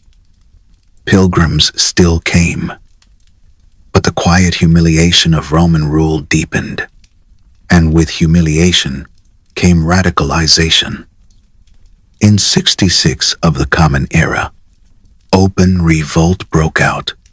The First Jewish-Roman War began as a refusal to keep living beneath the weight of taxation and domination. At first, the rebels achieved startling success. Jerusalem was liberated. Roman power seemed, for a brief burning moment, breakable. Zealots, Sicarii, and other groups fought with the intensity of those who feel that defeat is not merely political, but spiritual. 4 years they held out. 4 years beneath siege, scarcity, infection, and the gathering certainty that Rome would not allow this wound to remain open. Then came the siege of Jerusalem. It is one of the darkest scenes in the entire long history of the land. The city starved. The walls were breached. Defenders weakened. Roman power closed like iron. In 70 of the Common Era, the Second Temple was destroyed. The event is impossible to overstate in Jewish memory. This was not merely another conquered city. This was the loss of the central sanctuary around which so much life had been ordered. Fire, collapse, treasure carried away. Sacred vessels paraded later in Rome. The great house reduced again to ruin. Only the western retaining wall remained, what later generations would know as the Western Wall. A fragment, a remainder, a stone memory of what had stood above it. Sometimes survival looks like a remnant and nothing more. The Jewish people scattered further across the empire. Yet even after this devastation, resistance did not fully die. Another revolt would come, the Kitos War. Then later, more famously and more desperately, the revolt under Simon Bar Kokhba in 132. At first, it succeeded enough to give the terrible illusion that recovery was still possible by force. Jerusalem was reclaimed for a time. Hope returned in armed form. But Rome answered methodically. Fortress after fortress fell. Beatar, the last great stronghold, was destroyed in massacre. Bar Kokhba died. And then Rome moved from punishment to attempted erasure. Judea was renamed Syria Palestina. Jews were banned from Jerusalem. Identity was to be severed from place by imperial decree. It is one of the coldest gestures in the story. Not just conquest, but administrative memory killing. Rename the land. Ban the people. Break the link. And yet the link was not broken. That is the paradox that haunts the whole history. The Romans could scatter the population, could devastate cities, could rename, prohibit, and punish, but they could not fully extinguish attachment. Jewish life continued in diaspora. It adapted again. Synagogue, Kala, memory, text, prayer toward Jerusalem, all of it became the threads that carried the lost center through time. So part 5 ends not in victory, but in smoke, stone, exile, and endurance. The temple is gone again. Jerusalem is forbidden ground. The state has not merely fallen, but been overwritten by empire. And still, somewhere in Galilee, somewhere in Babylon, somewhere in Alexandria, somewhere in another city under another sky, a family lights a lamp at evening, unrolls a text, repeats an old promise, and teaches a child a name that Rome has tried to bury. Jerusalem sleeps under foreign signs. Its old courts are broken. Wind moves over the remaining stones. Dust gathers where crowds once pressed at festival time. Somewhere beyond the empire's roads, memory keeps breathing. Not loudly, not triumphantly, but with the persistence of embers kept under ash, waiting through a very long night. After Rome shattered Judea and scattered so many of its people, Jewish history entered one of its strangest conditions. The nation did not vanish, but it was forced to continue in fragments. The center remained emotionally alive, but physically unreachable or hostile. Jerusalem still stood, yet not as home. The land remained holy, yet often under the authority of rulers who either excluded Jews from its heart or tolerated them only within narrow limits.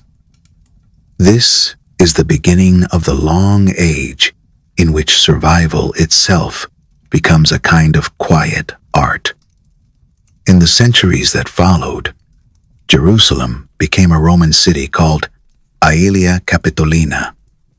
Pagan temples rose where the Jewish temple had once stood. That detail alone feels almost unbearable in its symbolism. The place where prayer, sacrifice, and covenant had once gathered was covered over by another sacred language imposed by empire. For the Jews who remained in Palestine, life became a reduced thing.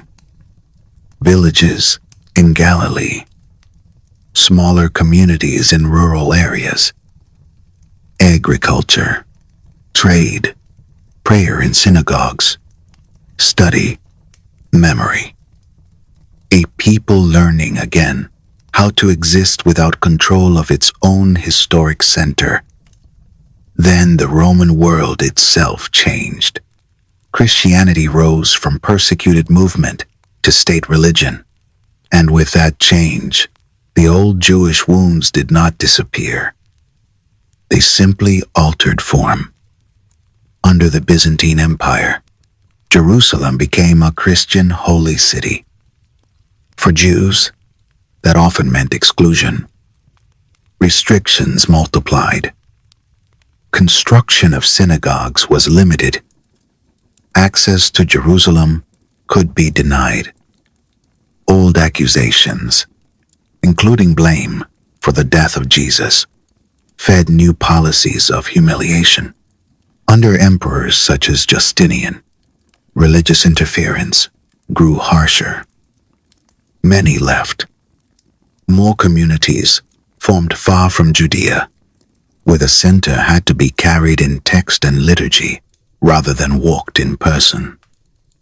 One of the great paradoxes of this long exile is that distance sometimes brought greater freedom than nearness. In Babylon, under conditions friendlier than Byzantine Christian rule, Jewish life flourished intellectually.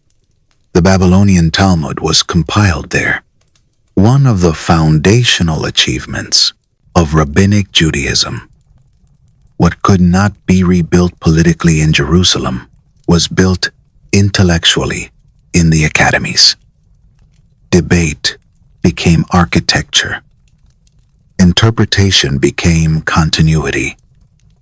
Law, story, argument, memory, all of it woven so densely that a people without sovereignty could still remain themselves with astonishing strength. Elsewhere too, Jewish communities adapted in North Africa, in Egypt, across Mediterranean cities. In Europe, Jews became merchants, artisans, scholars, translators, physicians, lenders, intermediaries. Sometimes they were useful to rulers and therefore tolerated. Sometimes they were prosperous enough to arouse envy. Safety was never guaranteed. That is one of the most exhausting truths in this story. The Jewish people often prospered under conditions that could reverse with terrifying speed. A ruler dies, a crowd turns, a doctrine hardens, a rumor spreads, and suddenly the ordinary work of life becomes fragile. Then came another great shift in the 7th century. Muslim armies conquered the region, ending Byzantine rule. For the Jewish population in Palestine, this was not simple liberation in a modern sense, but it did often improve their position relative to what had come before. Under the Rashidun and Umayyad caliphates, Jews were once again allowed to return to Jerusalem. They paid special tax as protected non-Muslims, people of the book, but compared with Byzantine exclusion, the change could feel like air entering a sealed room. Jewish communities revived in places like Tiberias and Safed. Galilee became especially important for study, interpretation, mysticism, and the preservation of tradition. There is something almost tender in the image. A people so often turned away from the center, yet still building life in the hills around it, still bending over texts, still teaching children sacred words, while other empires ruled the roads and walls. The Islamic centuries were not one single smooth age. There were periods of relative calm and cultural flowering, and there were periods of hardship, increased taxation, or local persecution. Still, when compared with many later Christian settings in Europe, parts of the Islamic world offered Jews a wider range of life, trade, and scholarship. Muslim Spain became one of the brightest examples. Jewish poets, philosophers, scientists, physicians, and translators flourished there. It is one of the luminous intervals in the broader darkness. But even luminous intervals end. In Christian Europe, anti-Jewish feeling hardened over centuries into something at once theological, social, and economic. Jews were marked as outsiders, restricted in work, used when useful, denounced when convenient. False accusations spread, among them the blood libel, that grotesque lie claiming Jews use Christian blood in ritual. Such stories had almost no need for evidence because their power came from fear and otherness. Once they circulated, they could ignite massacre. And then, at the end of the 11th century, the Holy Land itself became the object of a new violent imagination. The Crusades. When Pope Urban II called for armed pilgrimage to liberate Jerusalem from Muslim control, the result was not only war in the East, but blood in the roads of Europe. Before many crusaders ever reached the Levant, Jewish communities in the Rhineland were attacked. Men, women, children forced into impossible choices. Conversion, slaughter, self-destruction, martyrdom. It is one of those moments when the long story of sacred geography turns especially cruel. The road to Jerusalem becomes lined first with Jewish dead in Europe. Then the Crusaders reach the city. In 1099, Jerusalem fell to them in a storm of violence. Muslims and Jews were massacred. One of the most haunting traditions from that conquest remembers Jews who had taken refuge in a synagogue burned alive inside it. The city that had already known so many cycles of desecration and recovery became again a place of smoke and indiscriminate slaughter. For Jewish inhabitants, the Crusader conquest was not liberation into some shared holiness. It was catastrophe. The Crusader kingdom of Jerusalem rose from that conquest. Under Crusader rule, Jews and Muslims lived under deep restriction. Sometimes trade and daily life settled into workable patterns. Sometimes violence returned with very little warning. Jerusalem itself became the heart of a transplanted Western order, feudal, militarized, guarded by knights, shaped by churches and imported assumptions. Jews were once again expelled from the city and stripped of religious freedom there. Eventually, Muslim unity rose again. Saladin emerged as the great answer to Crusader rule. In 1187, after the crushing Muslim victory at Hattin, Jerusalem returned to Muslim hands. His capture of the city became famous for its contrast with the massacre of 1099.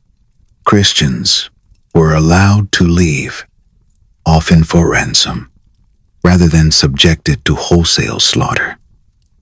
Yevs, in turn, could return more freely under Muslim rule. That matters. In the long memory of the city, one conqueror's mercy becomes almost as notable as another conqueror's brutality. The crusading age slowly declined. Then the Mamluks rose and took firmer control of the region.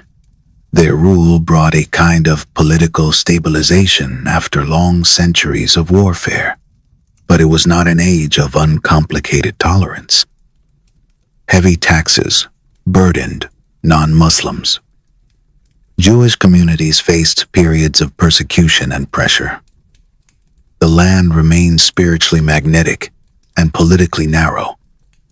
For Jews, life under the Mamluks could be possible, but rarely easy. Then the Ottomans came.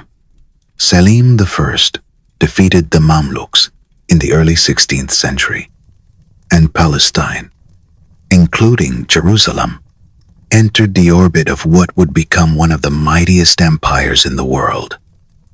Under Ottoman rule, there was at first greater stability than the land had known in a very long time. That alone mattered enormously. Stability is easy to underestimate in histories full of battles. Yet for ordinary families, stable rule can mean markets functioning, roads passable, taxes predictable, prayer possible, children growing to adulthood without hearing siege engines every season.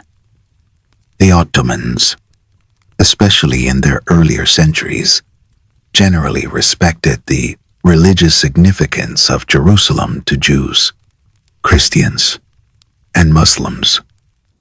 Jews still paid special taxes, but they could practice their faith. Pilgrimage continued. Communities developed. After the expulsions from Spain and Portugal in the late 15th century, many Sephardic Jews found refuge in Ottoman lands. Some settled in Jerusalem, others in Safed, Tiberias, and larger Ottoman cities. This influx changed the texture of Jewish life in the region. Safed, in particular, became one of the most hauntingly beautiful centers of Jewish spirituality. High in Galilee, with cool air and stone lanes, it became a center of Kabbalah, the mystical interpretation of Torah. There is something deeply fitting in that. A people pushed through exile, persecution, and repeated dispossession, turning not only to law and memory, but to mystical depth, to hidden meaning, to the belief that shattered history might still hold secret patterns of restoration. Still, Ottoman peace was not timeless. Economic decline touched Jerusalem from the 17th century onward. Corruption, local hardship, imperial weakening, all of it affected the region. And as the Ottoman Empire weakened against European powers, the Holy Land once again drew outside interest. Britain, France, Russia. These powers looked toward Palestine not simply out of piety, but out of strategy. Pilgrimage routes, prestige, trade, rivalry, his influence. This outside attention changed the atmosphere of the land. At the same time, more Jewish immigration began to arrive, especially from Eastern Europe and the Russian Empire. Some came out of devotion, some out of necessity, some because old prayer was becoming new political intention. By the 19th century, anti-Jewish violence in Europe was rising sharply. Pogroms in the Russian Empire shattered communities. In Western Europe, even where emancipation had opened doors, the promise of acceptance proved fragile. The Dreyfus Affair in France revealed that even modern liberal society could suddenly turn and say to Jews, "You do not belong as fully as you hoped." And this is where the story changes from survival in dispersion to organized return. Theodor Herzl stands at the center of that shift.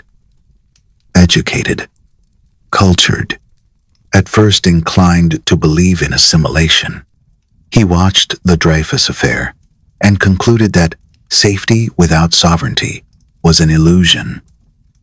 Yevs, he believed, needed not only refuge, but statehood. In 1897, at the First Zionist Congress in Basel, he transformed longing into political structure. The dream of return was no longer only liturgical, mystical, or emotional. It became organized, argued, funded, strategized. Palestine, still under Ottoman rule, became the center of that hope. Yet hope arrived in a land where others already lived and belonged. That is why the modern part of the story already carries darkness in its first steps. The earliest Aliyot, The first major waves of Jewish immigration in the late 19th century were made up of refugees, dreamers, idealists, and people fleeing terror. They bought land, founded settlements, drained swamps, struggled against climate, disease, and inexperience. Baron Edmund de Rothschild and others funded colonies that might otherwise have failed. But the local Arab population watched this with growing alarm. What one side experienced as return, the other increasingly feared as colonization. The Ottomans themselves grew suspicious. Restrictions followed, though enforcement varied. Underneath the labor of farming, Hebrew revival, and settlement building, another pressure was already building. Two national stories were beginning to lean against one another in the same land. So, Part 6 ends in a world that feels suspended on the edge of modern storm. The Jews have survived Rome, dispersion, Byzantium, Islamic caliphates, Crusader violence, Mamluk taxation, Ottoman centuries, European exclusion, and now they are beginning to return not only in prayer, but in organized political numbers. The old dream is no longer only a psalm sung facing Jerusalem. It is ship passage, land purchase, new farms, new streets, new arguments, new fears. Evening settles over late Ottoman Jerusalem. The repaired walls hold the cooling air. In Safed, a scholar bends over a mystical text by candlelight. In Jaffa, a new arrival steps onto the shore, carrying more hope than money. In an Eastern European village far away, another family listens for hoofbeats at night and wonders whether it is time to leave before the windows break. Across all these places, the same old pulse continues. Exile, memory, return. And beneath it now, something sharper than longing alone. A movement. A nation in thought before it fully becomes one in law. The next chapter is coming with war, empire, declarations, migration, and fire. The years after Israel's birth did not soften the land. They hardened it. A new state had survived its first war, but survival is not the same thing as peace. Borders were narrow, often exposed, and not truly recognized by surrounding Arab governments. Refugee bitterness thickened beyond the frontiers. Raids, reprisals, infiltrations, and military patrols made the armistice lines feel less like settled boundaries and more like cuts that never closed. Inside Israel, leaders were trying to build a functioning country out of emergency. Outside Israel, the Arab world was trying to understand how a Jewish state had not only appeared, but endured. The first great shock of the new era came in 1956. Egypt, under Gamal Abdel Nasser, nationalized the Suez Canal and cast himself as a champion of Arab nationalism. For Israel, Nasser was not only a rhetorical threat. Egypt had blocked the Straits of Tiran, harming Israeli access to the Red Sea, and Fedayeen attacks were part of the wider atmosphere of danger. Britain and France, furious over Suez, conspired with Israel. Secret planning unfolded. Then Israel launched Operation Kadesh and moved rapidly through Sinai. Militarily, it was an impressive success, but diplomacy rose against it. Both the United States and the Soviet Union demanded a halt. Britain, France, and Israel pulled back. The Canal crisis ended with Nasser becoming a symbol of defiance across the Arab world. Israel learned a lesson that would repeat. Military success does not always settle political legitimacy. Then came 1967. Tension rose sharply. Egypt again closed the Straits of Tiran. Arab armies massed. Threats were loud, public, and frightening. Israel, small and exposed, believed it was facing possible destruction.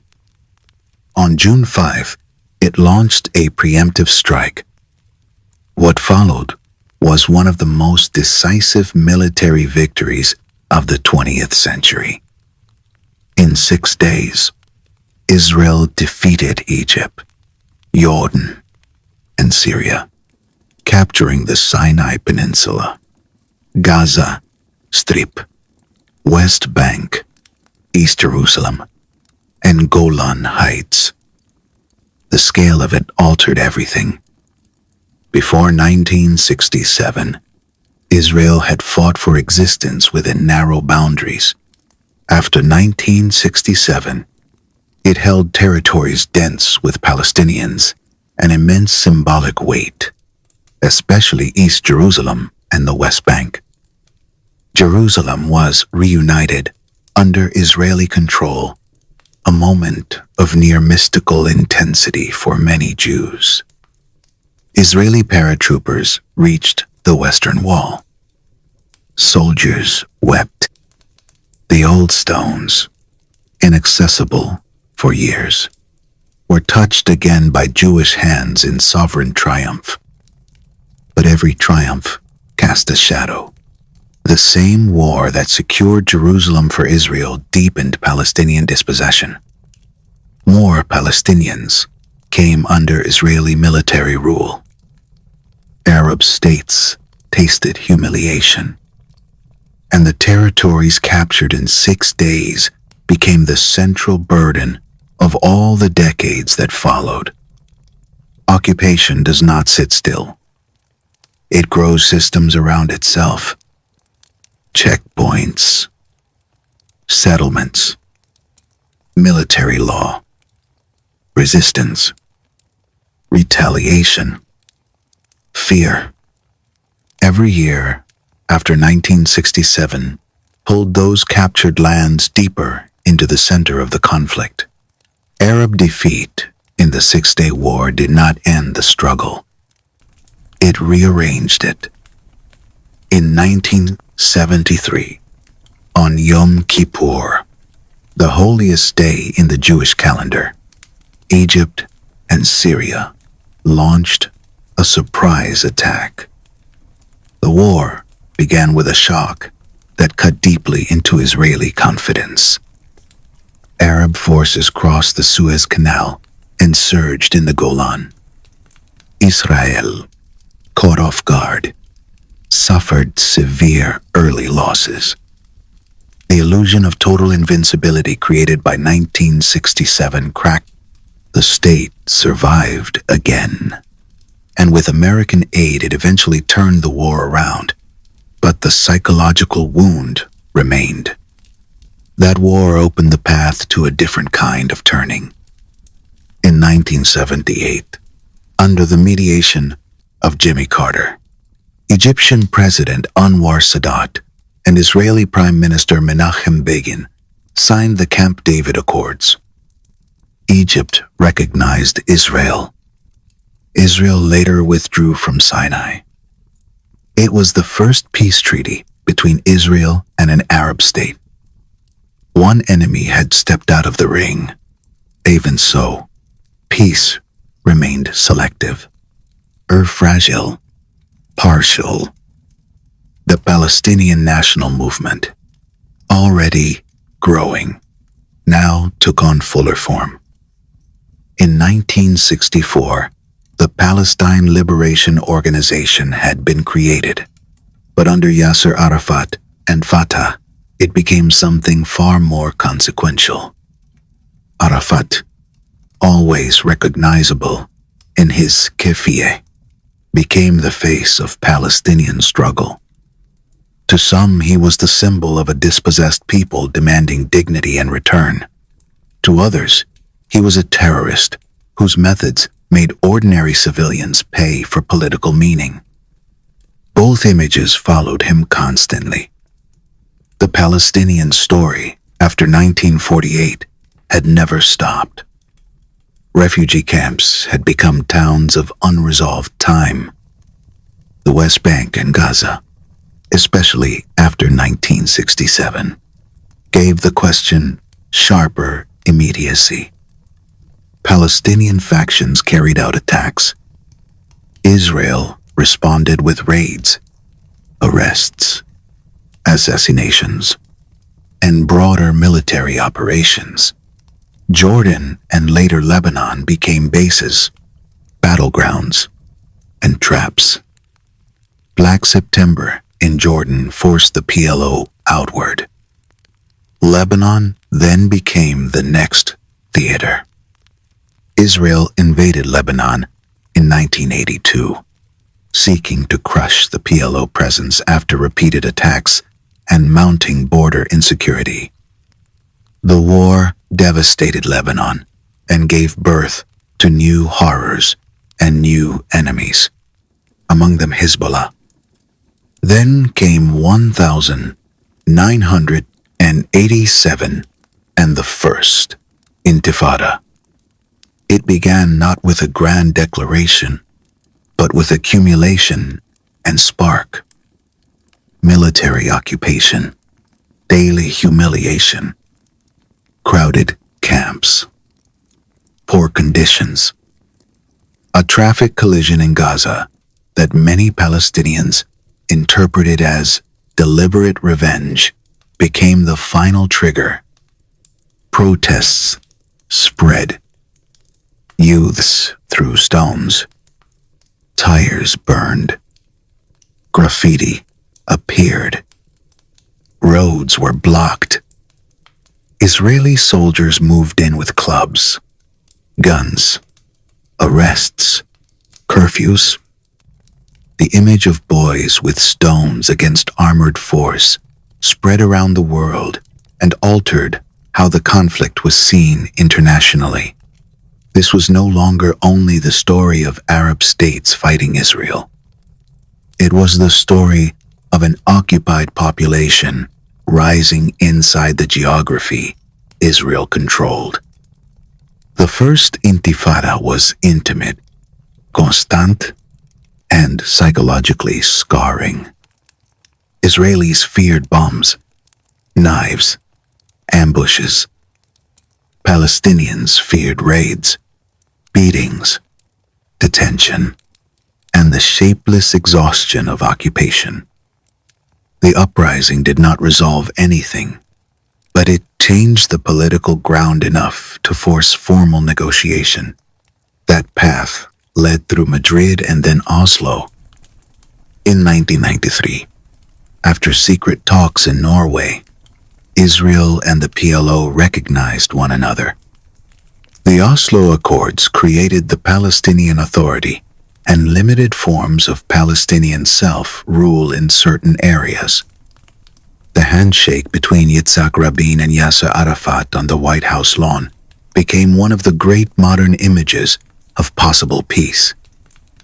Rabin, a soldier turned statesman, understood that permanent rule over another people would poison Israel from within. For a brief time, the air changed. Not enough to become gentle, but enough to make some people believe the long tunnel might bend toward daylight. Then came the old enemy that appears again and again in this history. Internal fracture. Extremists.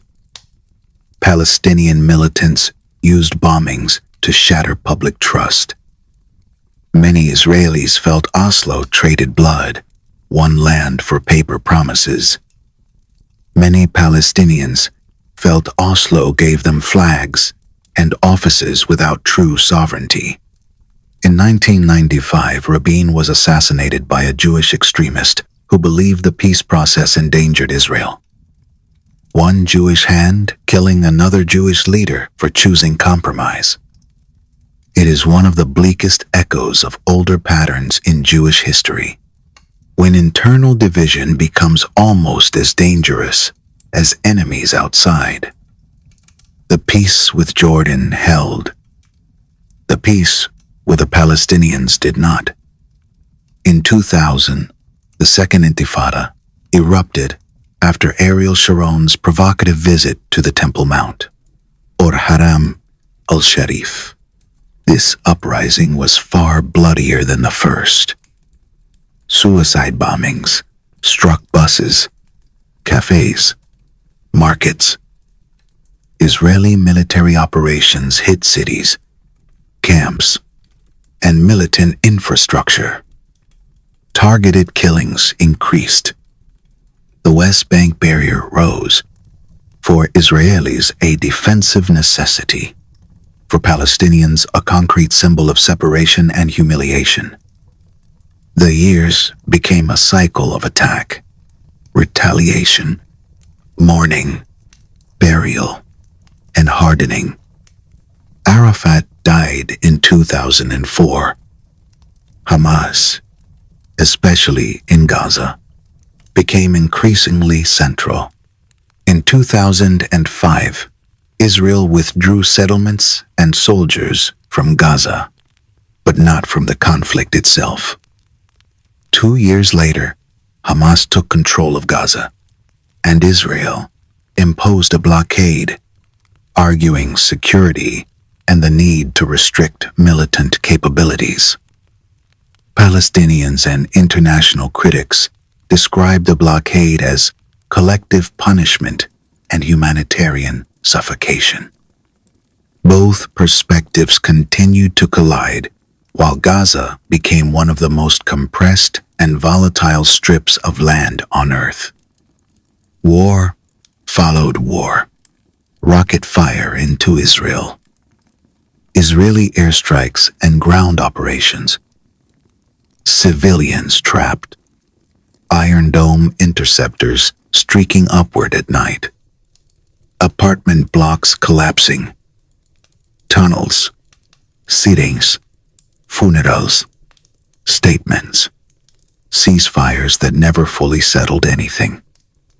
Every round left deeper trauma and better arguments for the next round in the minds of those living through it. Yet, prosperity did not dissolve internal tensions. Israeli society carried and still carries immense diversity and fracture. Jews from Europe, the Middle East, North Africa, the former Soviet world, Ethiopia, and beyond. Secular versus religious.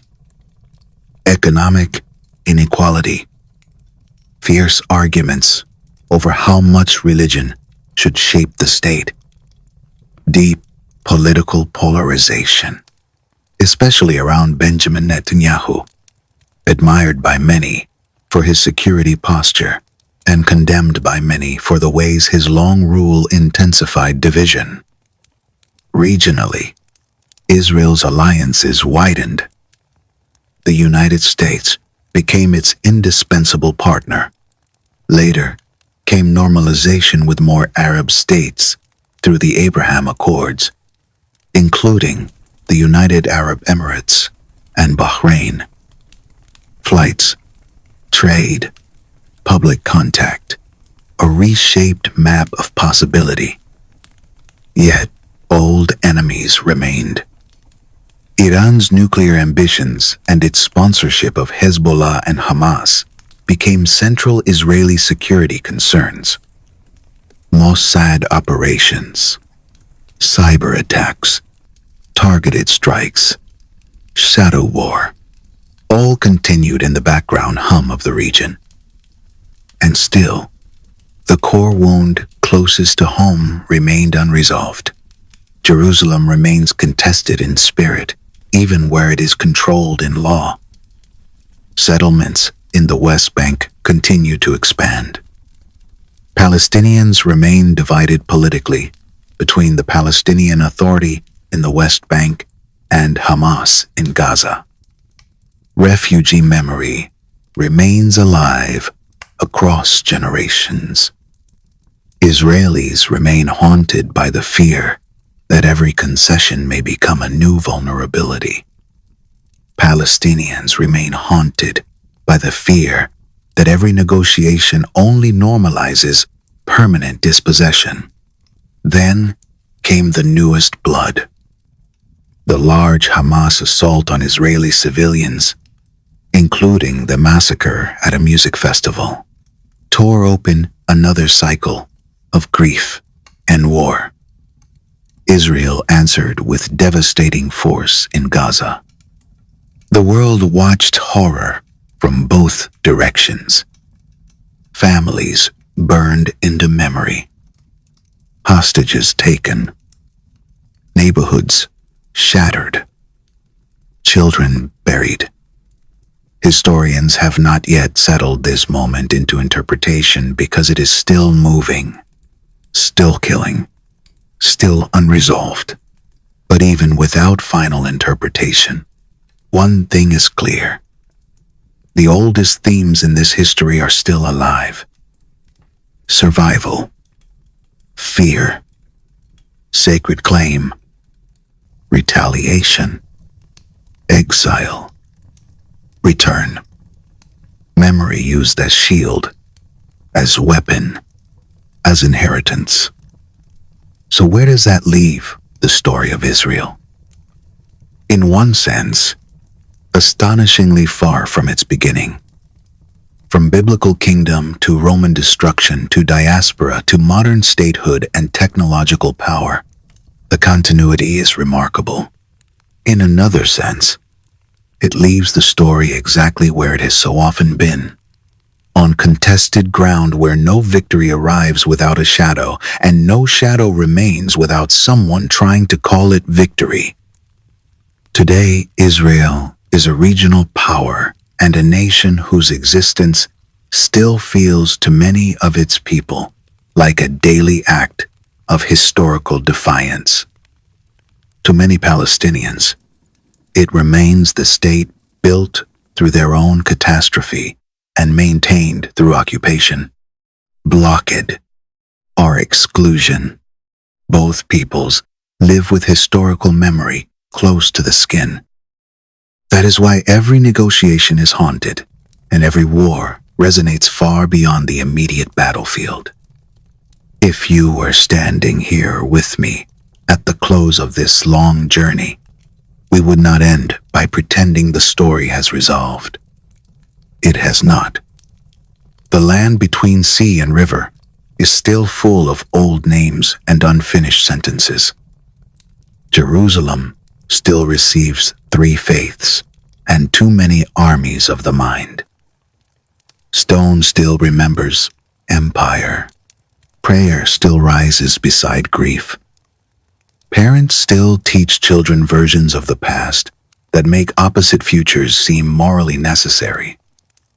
Night comes slowly over the hills. The Mediterranean holds the last light. In Tel Aviv, towers glow blue.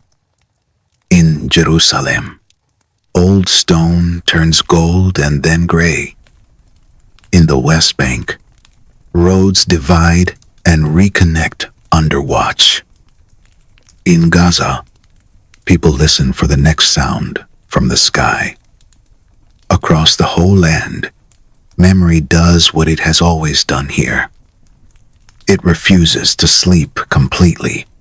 And maybe that is the final truth of this story. Israel was born from ancient promise, repeated destruction, exile, and return.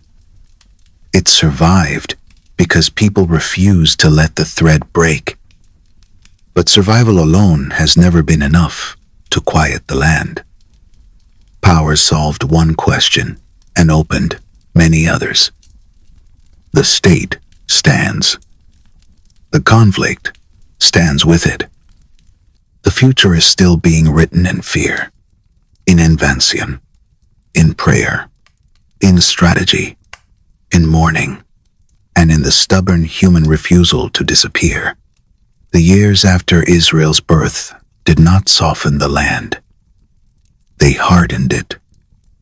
A new state had survived its first war. But survival is not the same thing as peace. Borders were narrow, often exposed, and not truly recognized by surrounding Arab governments. Refugee bitterness thickened beyond the frontiers. Raids, reprisals, infiltrations, and military patrols made the armistice lines feel less like settled boundaries and more like cuts that never closed. Inside Israel, leaders were trying to build a functioning country out of emergency. Outside Israel, the Arab world was trying to understand how a Jewish state had not only appeared, but endured. The first great shock of the new era came in 1956. Egypt, under Gamal Abdel Nasser, nationalized the Suez Canal and cast himself as a champion of Arab nationalism. For Israel, Nasser was not only a rhetorical threat. Egypt had blocked the Straits of Tiran, harming Israeli access to the Red Sea, and Fedayeen attacks were part of the wider atmosphere of danger. Britain and France, furious over Suez, conspired with Israel. Secret planning unfolded. Then Israel launched Operation Kadesh and moved rapidly through Sinai. Militarily, it was an impressive success, but diplomacy rose against it. Both the United States and the Soviet Union demanded a halt. Britain, ours, and Israel pulled back. The canal crisis ended with Nasser becoming a symbol of defiance across the Arab world. Israel learned a lesson that would repeat. Military success does not always settle political legitimacy. Then came 1967. Tension rose sharply. Egypt again closed the Straits of Tiran. Arab armies massed. Threats were loud, public, and frightening. Israel, small and exposed, believed it was facing possible destruction. On June 5, it launched a preemptive strike. What followed was one of the most decisive military victories of the 20th century. In 6 days, Israel defeated Egypt, Jordan, and Syria, capturing the Sinai Peninsula, Gaza Strip, West Bank, East Jerusalem, and Golan Heights. The scale of it altered everything. Before 1967, Israel had fought for existence within narrow boundaries. After 1967, it held territories dense with Palestinians and immense symbolic weight, especially East Jerusalem and the West Bank. Jerusalem was reunited under Israeli control, a moment of near mystical intensity for many Jews. Israeli paratroopers reached the Western Wall. Soldiers wept. The old stones, inaccessible for years, were touched again by Jewish hands in sovereign triumph. But every triumph cast a shadow. The same war that secured Jerusalem for Israel deepened Palestinian dispossession. More Palestinians came under Israeli military rule. Arab states tasted humiliation, and the territories captured in 6 days became the central burden of all the decades that followed. Occupation does not sit still. It grows systems around itself. Checkpoints, settlements, military law, resistance, retaliation, fear. Every year after 1967 pulled those captured lands deeper into the center of the conflict. Arab defeat in the Six-Day War did not end the struggle. It rearranged it. In 1973, on Yom Kippur, the holiest day in the Jewish calendar, Egypt and Syria launched a surprise attack. The war began with a shock that cut deeply into Israeli confidence. Arab forces crossed the Suez Canal and surged in the Golan. Israel, caught off guard, suffered severe early losses. The illusion of total invincibility created by 1967 cracked. The state survived again, and with American aid it eventually turned the war around. But the psychological wound remained. That war opened the path to a different kind of turning. In 1978, under the mediation of Jimmy Carter, Egyptian President Anwar Sadat and Israeli Prime Minister Menachem Begin signed the Camp David Accords. Egypt recognized Israel. Israel later withdrew from Sinai. It was the first peace treaty between Israel and an Arab state. One enemy had stepped out of the ring. Even so, peace remained selective, fragile, partial. The Palestinian national movement, already growing, now took on fuller form. In 1964, the Palestine Liberation Organization had been created, but under Yasser Arafat and Fatah, it became something far more consequential. Arafat, always recognizable in his keffiyeh, became the face of Palestinian struggle.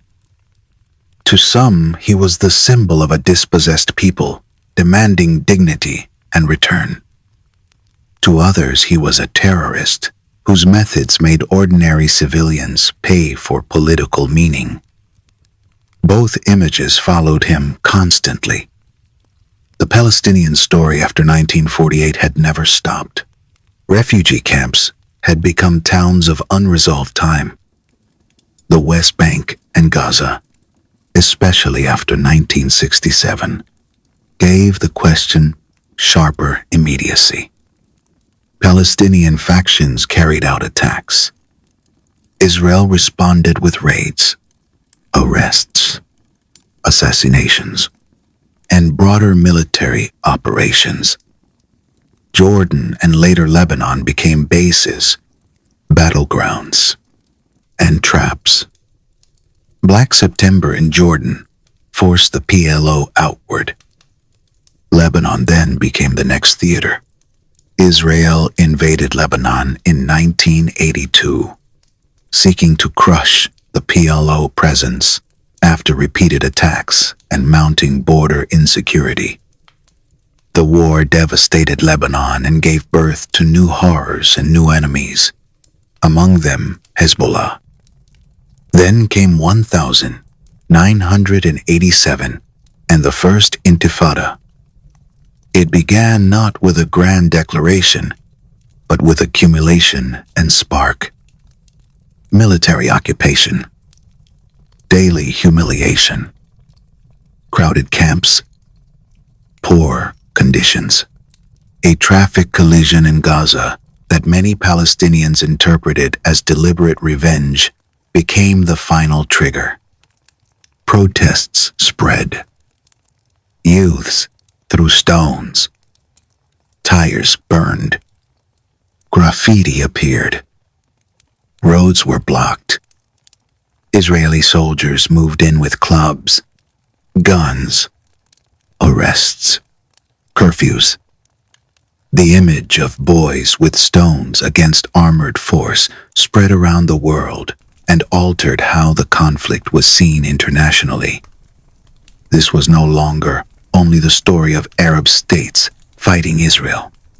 It was the story of an occupied population rising inside the geography Israel controlled.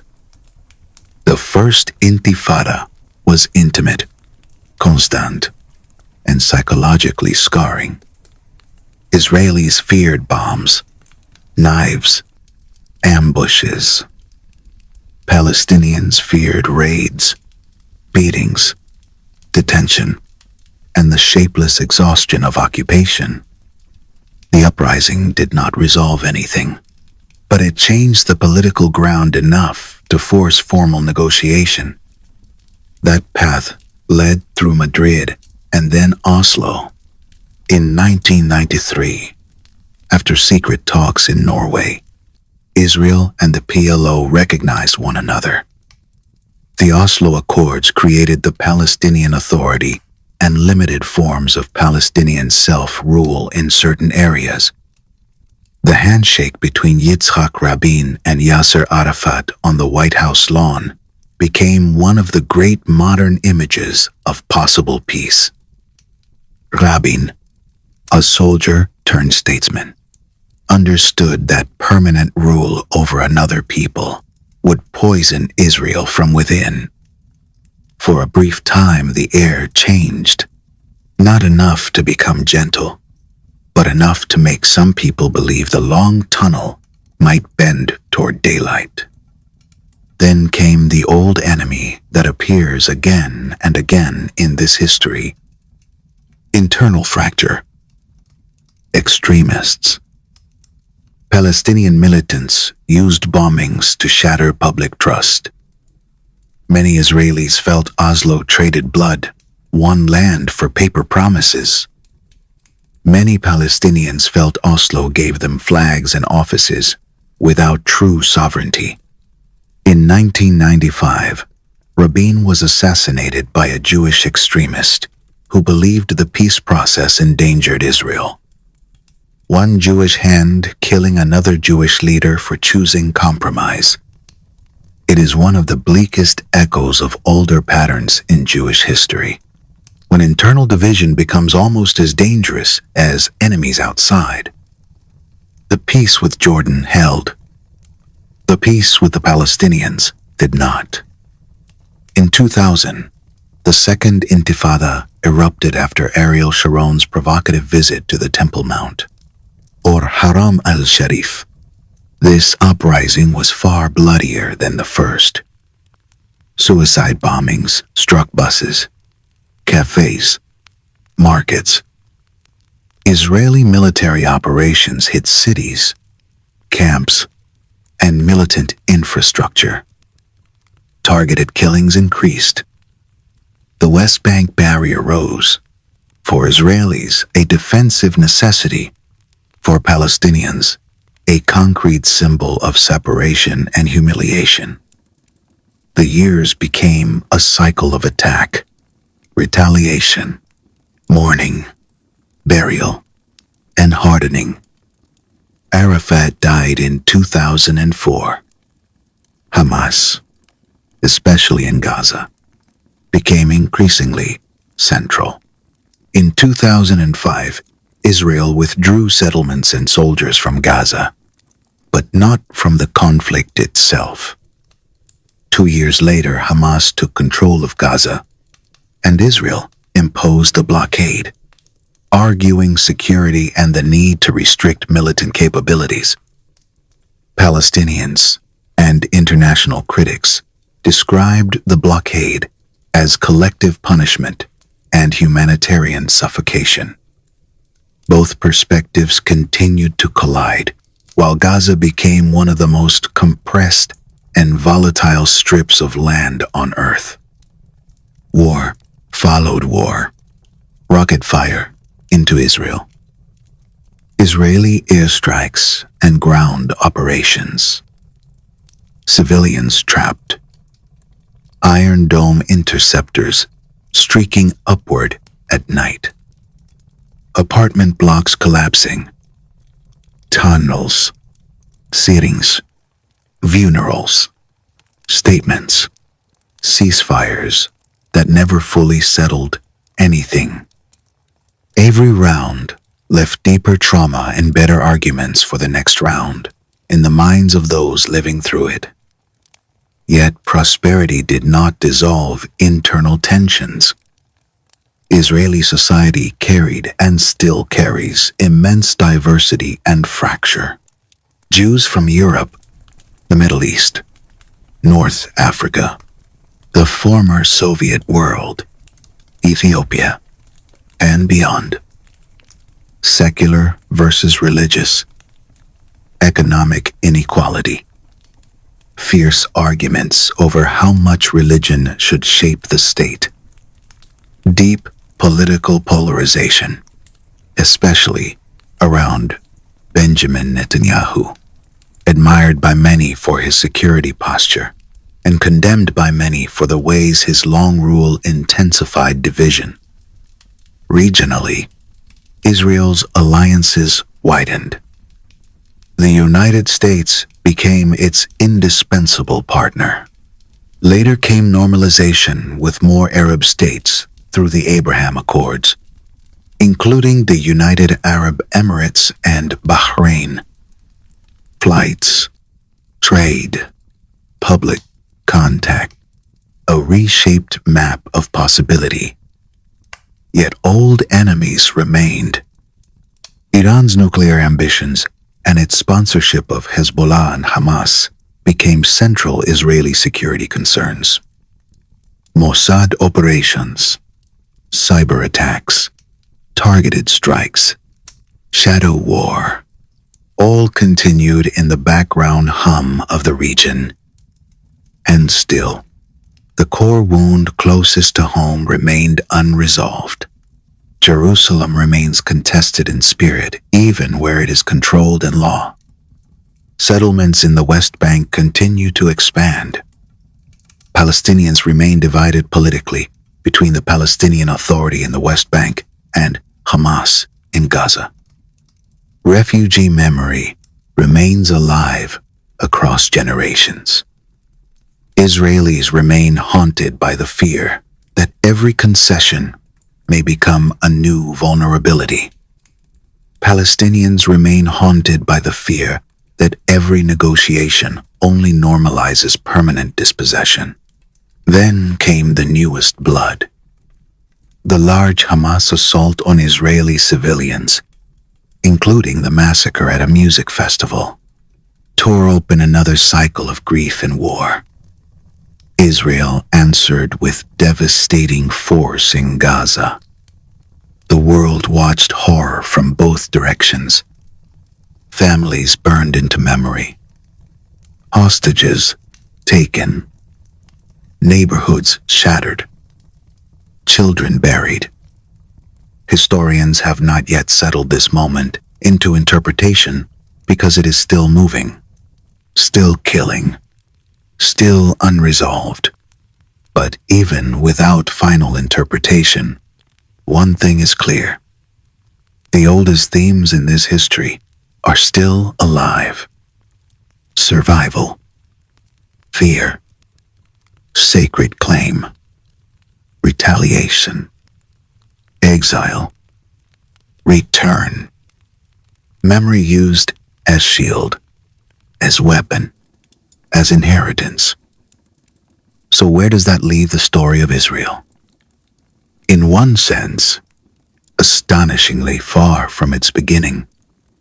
From biblical kingdom to Roman destruction to diaspora to modern statehood and technological power, the continuity is remarkable.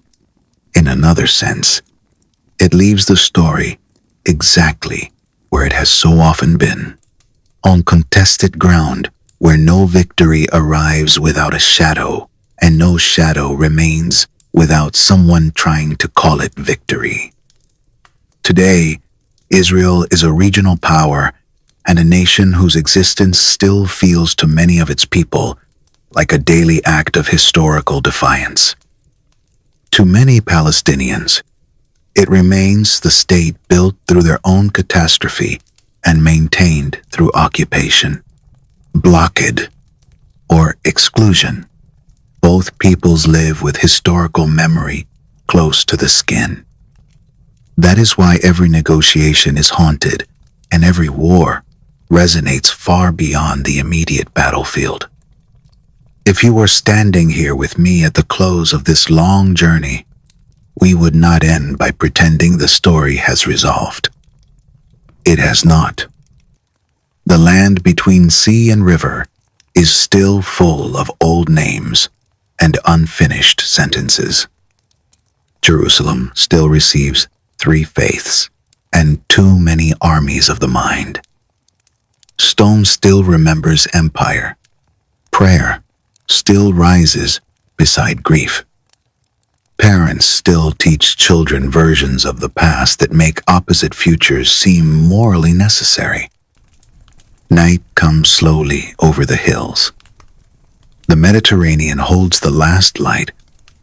In Tel Aviv, towers glow blue.